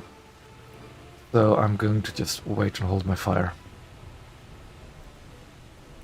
That's the remains of my ship sinking. Like, Isuzus are not that big of a threat. You just have to kill them, of course. Because 2 of them, they will high explosive spam you to death if you're not careful. And with me not having FP, that can be dangerous. So what I'm going to do, my plan is to get behind this island here and protect C like that. I'm not going to get onto C like last time because it's too vulnerable to torpedoes. And if I get behind this island, I can also help to B if it's necessary. It does mean giving a lot of broadside, but I don't have AP. That torpedo's not going to hit me. Torpedo ahead has already passed. That's also the problem. These Japanese torpedoes weigh like 15 kilometer, 20 kilometer range. I need to be careful. Yeah. I probably need something for my voice, but I'll be fine. I'll be fine. Just an hour more of streaming or so.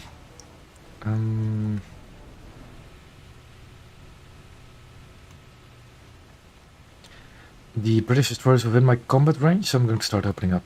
Relock him to get my guns on range. There we go. I don't trust that, that's going to overshoot I think, so I'm going to aim a bit behind. And you shoot like that. He's turning broadside. That is only better for me. Okay, a bit high. More torpedoes. Man, jeez.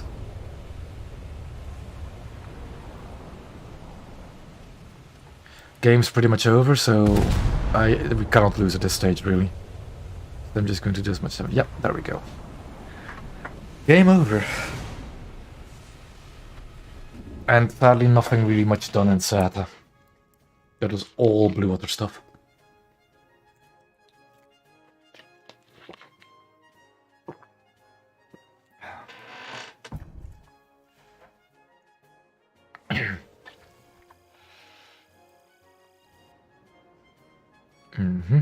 Still no FP, but it's to be expected.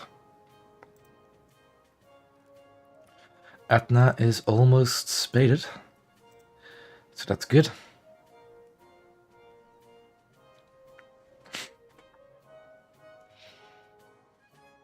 Yeah, that's one of the few things I used to do with the chat as well, is call out torps, which of course you can no longer do. It's loading something apparently. Okay. And off we go again.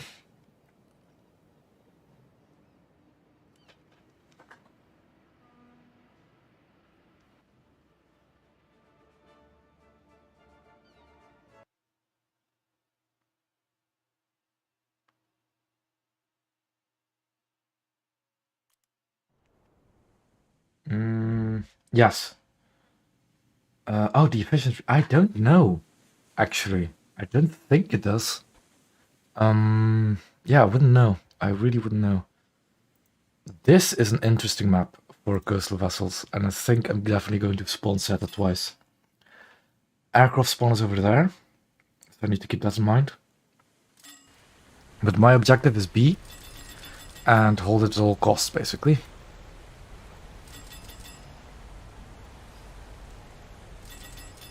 There's going to be, on this kind of map, you'll definitely see other coastal vessels. God damn it. I need to like wait 2 minutes and then go into queue again, just so I don't get a match with him on my team. He's competition for my air kills, damn it. Attack the D point. Yes, attack the D point. And what's affirmative? Affirmative. Excellent.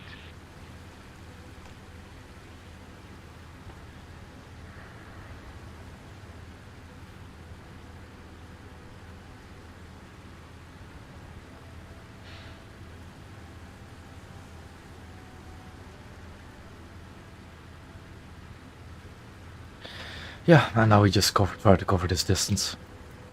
Like, this is a very big map, and I actually quite like this map. I used to hate it before, because I always spawned up here, and then I had the enlightenment to spawn down south, and I really enjoy this map from then on. Like, fighting around here, around south, is much more enjoyable than going up here. Because, like, by default, everybody spawns up top. That means you get lots more gunfire exchanges, and you need to get into cover quickly. And when you get into cover, you can't easily get into gunfights again. It's really annoying. But down south, you have all of these little islands to hide behind. And just slight maneuvers can already open up gunfights again, like gun sights on enemy ships. Much more enjoyable.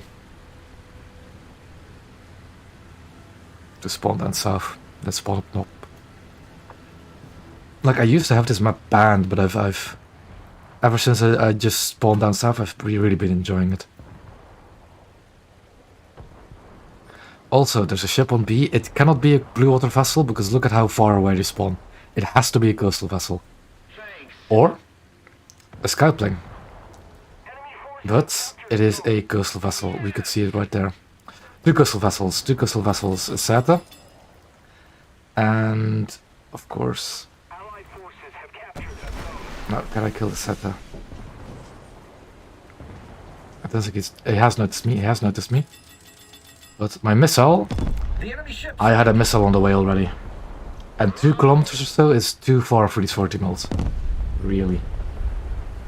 Now there is still a PR-206 around, and those things are very dangerous in close quarters. So I need to keep my head on a swivel. I fired a missile at him because I knew that it was going to be a much more effective way to kill him than the guns would be. But now we have a problem. Now we have a problem. Because my missile launcher is not oriented correctly, I need to just gunfight him. Luckily, Seta has the best 40 mils in the game, so that's not a problem. And his aim was not as good as mine, luckily. So that's both of the known coastal vessels at B gone. We don't know if there's any more of them, so we still need to be alert. Luckily the damage I took was very light. Well, relatively light. So I'm good for another gunfight at close range.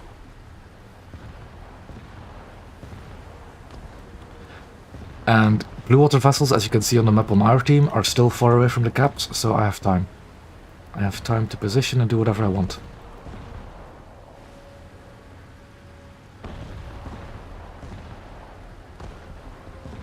I'm hearing a lot of shell fire and I'm kind of concerned.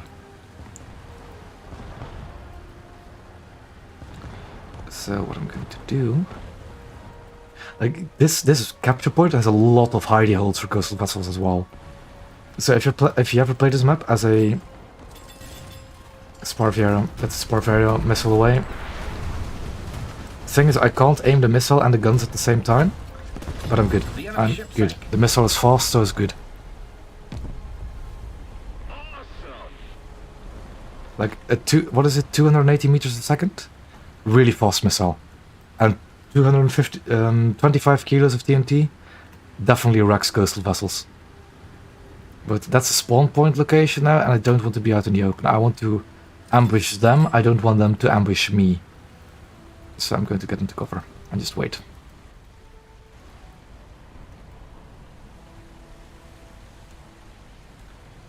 They're in a squad. So I assume the other guy also respawned in a coastal vessel. So I need to be careful.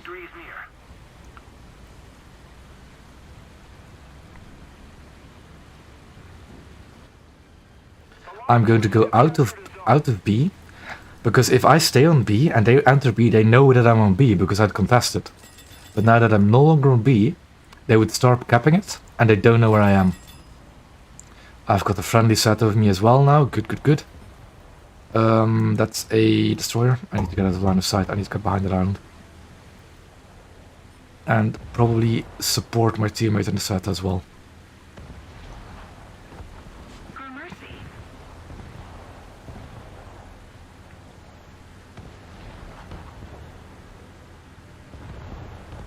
Like, genuinely, if there's any coastal tree you want to grind, go for the Italians. Seta is a gem of a coastal vessel, man. Really is. And surprisingly, it is actually quite nice grind as well, the Italian coastal tree. Because for some reason their top tier coastal vessels aren't 380,000 RP like some others are. Like this and Albatross are both 220,000 RP, which is still steep, but much more doable. Much more doable to grind.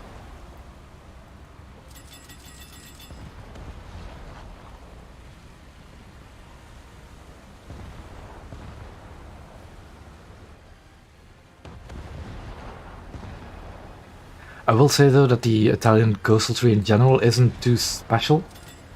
It is like average, but all of their ships are average. There's no bad ships in the, well, there's Gabbiano, but yeah. And in general, it's a solid coastal tree, man. A very solid coastal tree. Oh, destroyer. No, oh, MA22. I don't think I actually have the power to kill an MA22. Because that thing has a special damage model. So I can't actually knock it out. But my missiles, with enough of them, might. Though there's a destroyer behind them.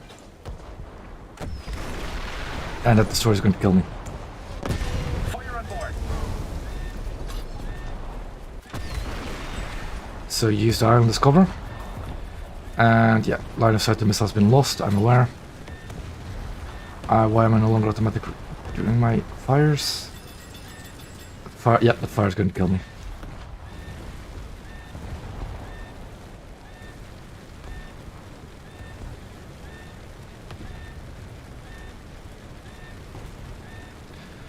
Got the, yes, nice, the MIT2 is dead.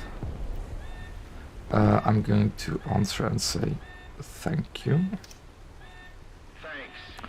But I'm dead. I have nothing I can do. I'm going to spawn my cruiser, because C is being captured. We're sinking. And I like fighting around here, so I'll go fight that. First. I didn't have the angle for the missile, damn it.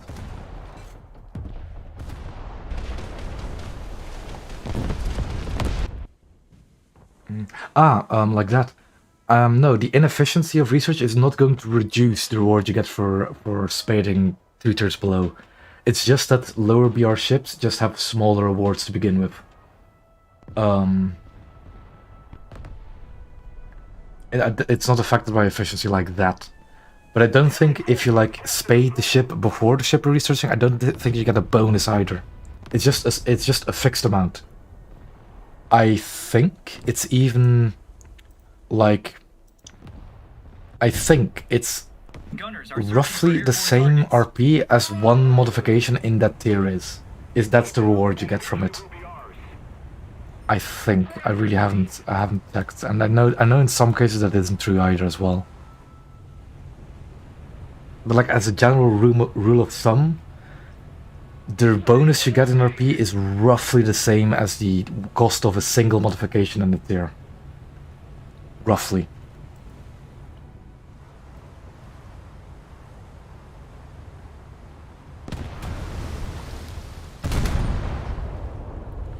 Yeah, I kind of got a Dido, a Leipzig, and a Kuma. That's going to be a bit much for my Etna. Though that Kuma is almost dead, so I'm going to prioritize it, even though it's not shooting me.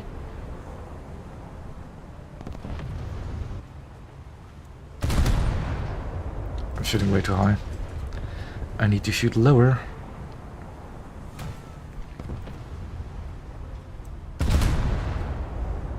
I'm also continuously shooting the same crew compartment, which is useless. So I need to shoot. I'm trying to hit the engines, but I'm undershooting now, am I? Oh well.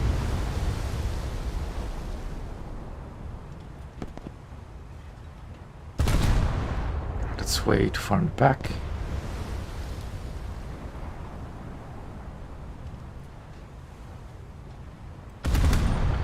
That just throttled him because dispersion.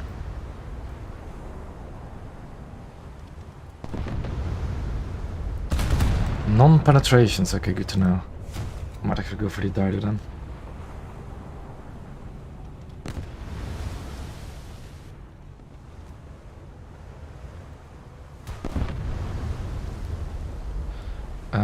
Let me just... I see that question, but let me just read it again. Yeah, I kind of answered that as well. I don't know if it gets that bonus. For as far as I know, it doesn't. And I haven't actually tried. I can't actually try because... Actually, let me think. Do I have any ship like that? You know, the quick way to do this is... I still have some GE left, right? Is to find a low tier vessel. Just start research, like GE 1 tier. But the thing is, you can never have... Sorry, oh boy, voice cracks. You cannot ever test the same reward twice, because you can't do that. Like, I wouldn't know how to test it, but for as far as I know, it doesn't get a bonus. For as far as I know. Okay, I'm undershooting, even though my crosshair is saying I'm not.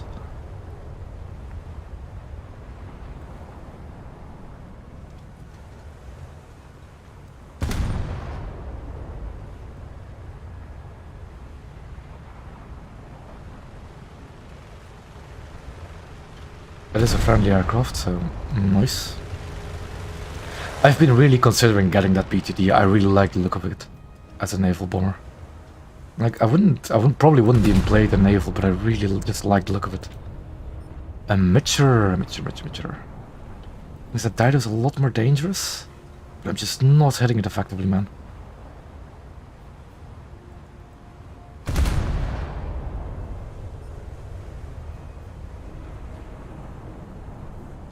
At the same time, I can really mess up a mixture. Like, really mess up a mixture. Probably not with AP at this angle, though. Like, this AP is surprisingly trash. Victory is close.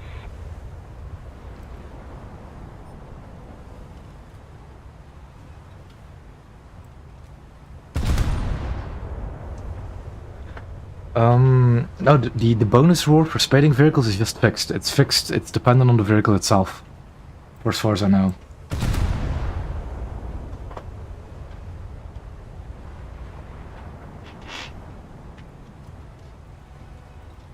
It's not, I don't think it gets penalized or bonused from whatever it's researching. I think the mod RP is purely vehicle dependent.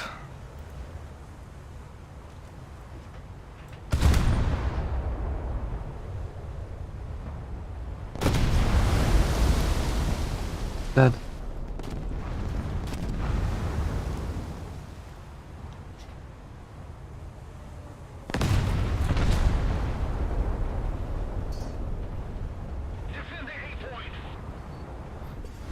Ooh, okay, I just barely... Wait, did I get... I did get hit, oh boy. Oh boy. Also, what is that shooting at me?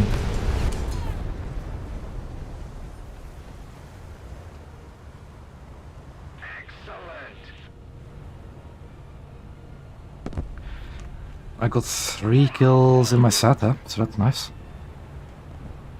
Well done. Awesome. Attack the deep point. I agree.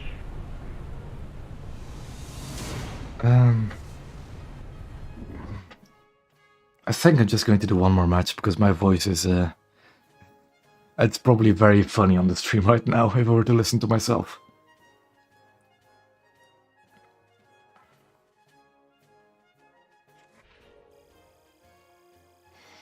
A very decent amount of RP. And spaded my Etna. Spaded my Etna. There we go.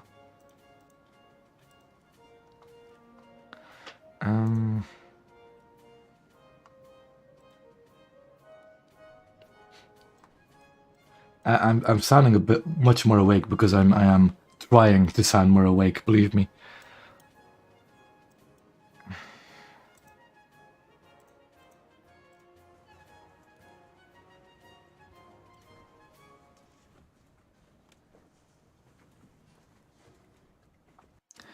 Volcanic Island, good map.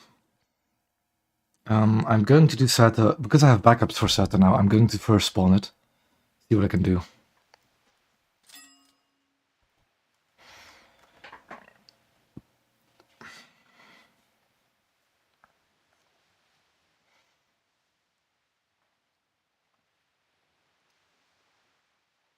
Oop. It spawns me facing the shore, always nice.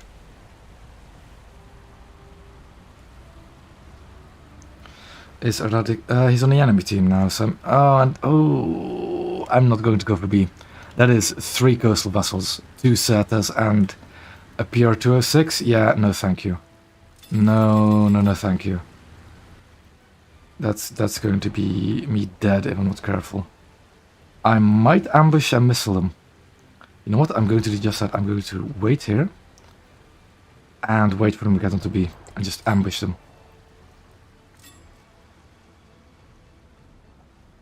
Because that's the 2 I was killing last match, and we've been having that guy the entire day now. So I know that's 2 SATAs and a PR-206. Yes. No. Wait.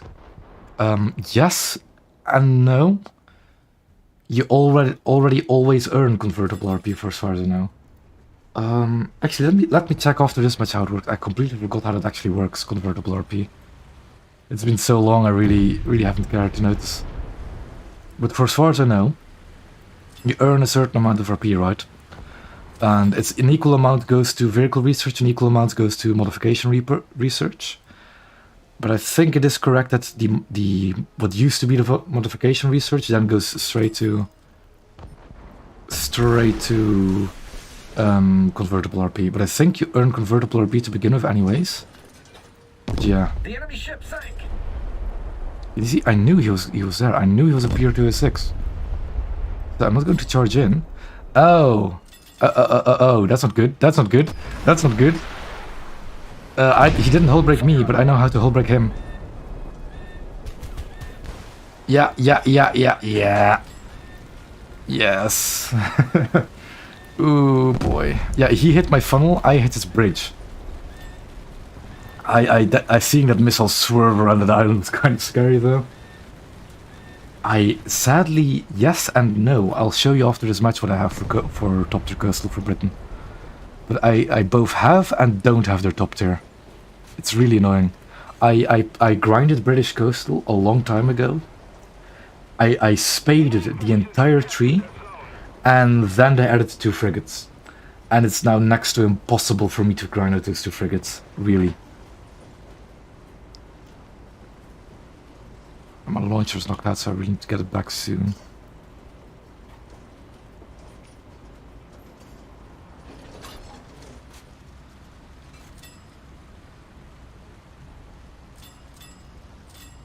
Like, I really want the British frigates as well, because they look like very good frigates.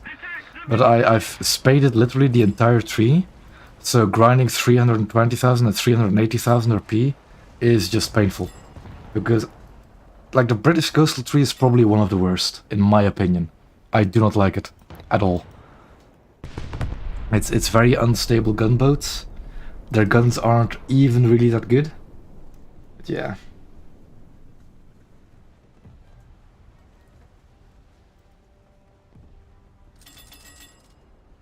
I don't like the way he's reversing. I'm getting out of dodge. Those shells seem to be going for me.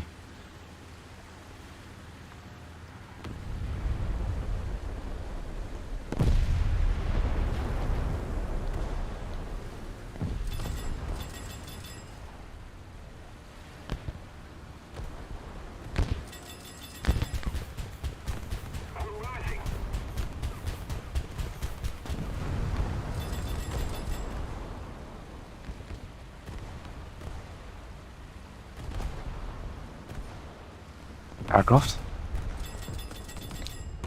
It's a scout plane. And it's kind of, I can't really shoot it. It's too obscured by the island. Yep. See ya.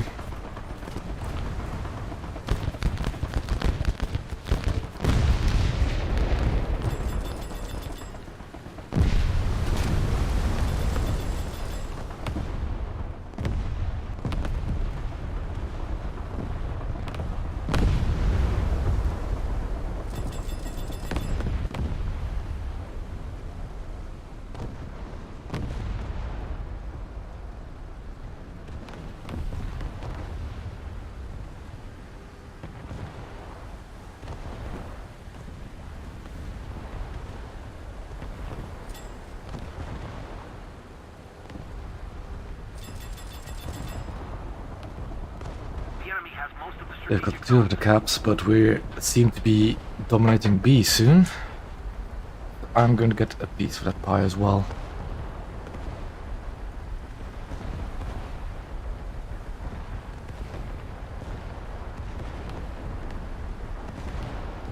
I'll check that out. I can't best say it. I'll check that out after this match.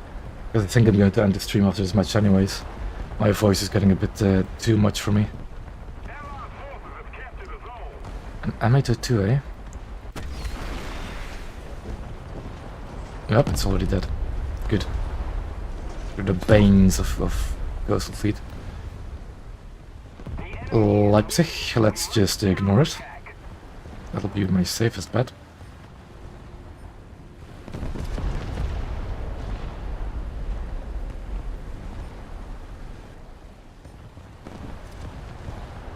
Just going to hop onto B, reload some missiles, and maybe go to A, I think. Or not. Or not. Atmosphere, so no longer need to play it. Lovely. Now, seeing that he just got killed, I think that's not a safe go spawn. Okay, I'll need to spawn my cruisers. Gunners are searching for airborne targets.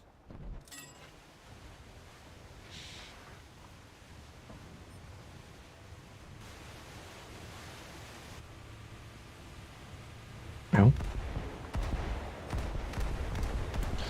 Destroyer. Several destroyers. Now, a broadside Moffat. As usual, you know what that means. Or you should at least. Sumner's turning in front of me, I need to slow down and turn behind him. That was a bad shot, I need less lead. Looking alright. Ah, too low, damn it. Damn. There we go. That's not gonna avoid. It looks almost dead, really. Those are looking alright. A bit too far in front and a bit too low.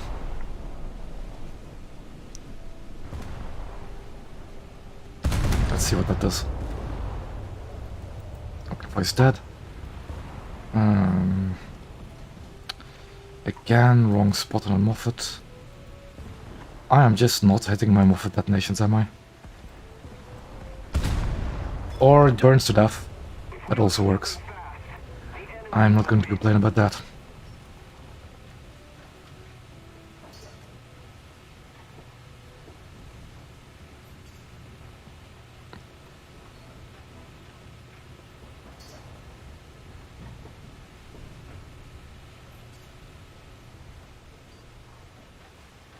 That Leipzig is looking in my direction, and I do not like that.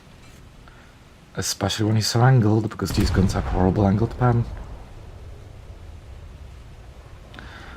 Or I can just detonate his frontal secondary magazine. That's... Sure. I wasn't even particularly aiming for it, but... Torpedo dead ahead. Jesus Christ, those torpedoes, man. Those torpedo warnings almost give me heart attacks. Torpedo warnings are always too late, so by the time you hear them, before actually spotting it for yourself, it is usually way too late. So that was kind of lucky.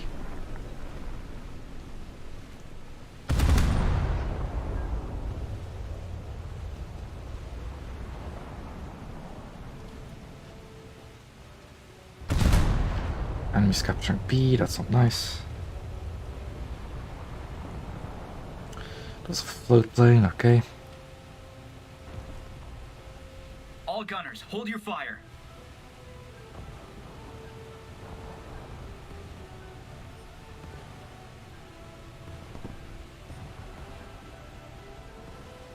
American heavy cruiser, their ready racks were kind of easy to dominate. Probably not these guns. Alwyn, I'm not sure if it has a vulnerable ready rack, like most American destroyers do. A vulnerable ammo rack, but it might. It might, but it doesn't seem like it. The enemy controls most of the strategic zones. So just cripple the engines.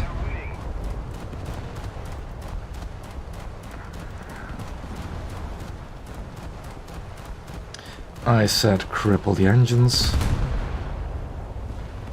There we go. Shoot the rear. There's transmission and engine there, and that will crew kill it. If I hit it. Which I didn't. Torpedoes, I see them. They're dangerous. The enemy ships. The thing is, I might outrun them. Time should be safe. Amdens can be detonated, so that's not too big of a problem.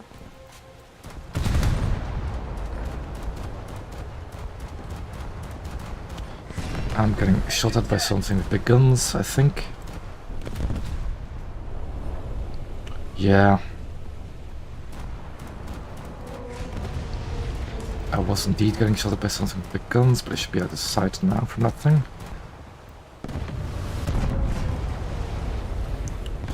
There's the American heavy cruiser, which also has very big guns.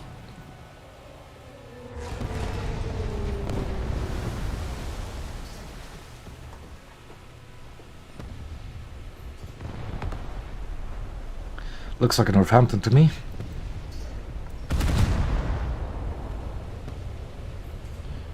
A bit too much lead. Did knock out the turret. But I want to aim for the shell rooms below the turrets, like around here-ish.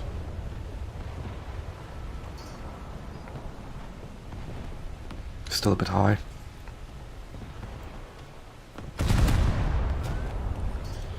Frunze, not too big of a concern. If we don't do something fast, the enemy will win. And then ready rack right below the bridge roughly. Not ready rack, main ammo rack. And if he beaches, yeah, you can see like ammo racks right around there.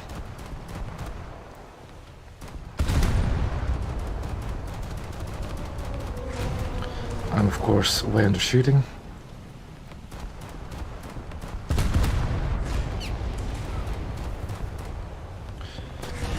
They're not panning because the Emden is actually kind of a tough cruiser. And again, horrible pan on these guns. So I'm going to swap to this target.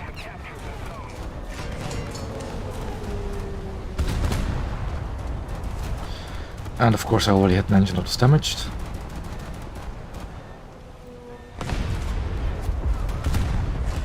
The match is going to be over soon anyway, so I don't really care for surviving or not. Just damage output. And match over. Okay. That's going to be it for today because of my voice. Which is a bit of a shame, but oh well. I sadly can't dictate when I get ill or not.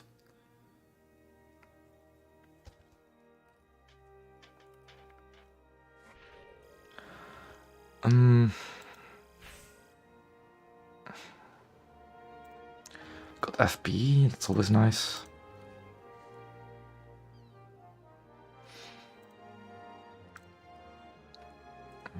Something about British Coastal, right? What is that bug? Leopard. Yeah, like the only thing I have for RP bonuses is this thing, but it's so low BR it's not going to get anywhere close to these things. Leopard has a frontal gun bug, does it? I'll just take a look at that and I'm going to end the stream. Gunners are searching for airborne targets. Oh. Huh. I see. I definitely see.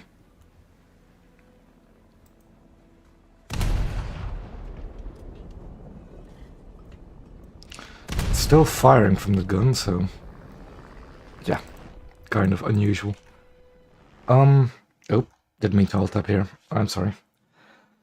What was I going to say? Yeah, I'm going to end the stream here, so thank you for watching. Next week will be another Blue Water stream on Monday. And since it's April Fool's Friday, we will get an April Fool's event, hopefully. And if the April Fool's event on Friday is naval related, I am going to be streaming that too. And maybe make a video on it, depending on if I can or not. Depends on what kind of event we get, depends on if it's videoable or not. So yeah, I'll be seeing you next Monday or Friday, depending on what kind of cool event we'll get. As usual, thank you for watching, and hopefully next week my voice won't be as hoarse as it is now. See ya.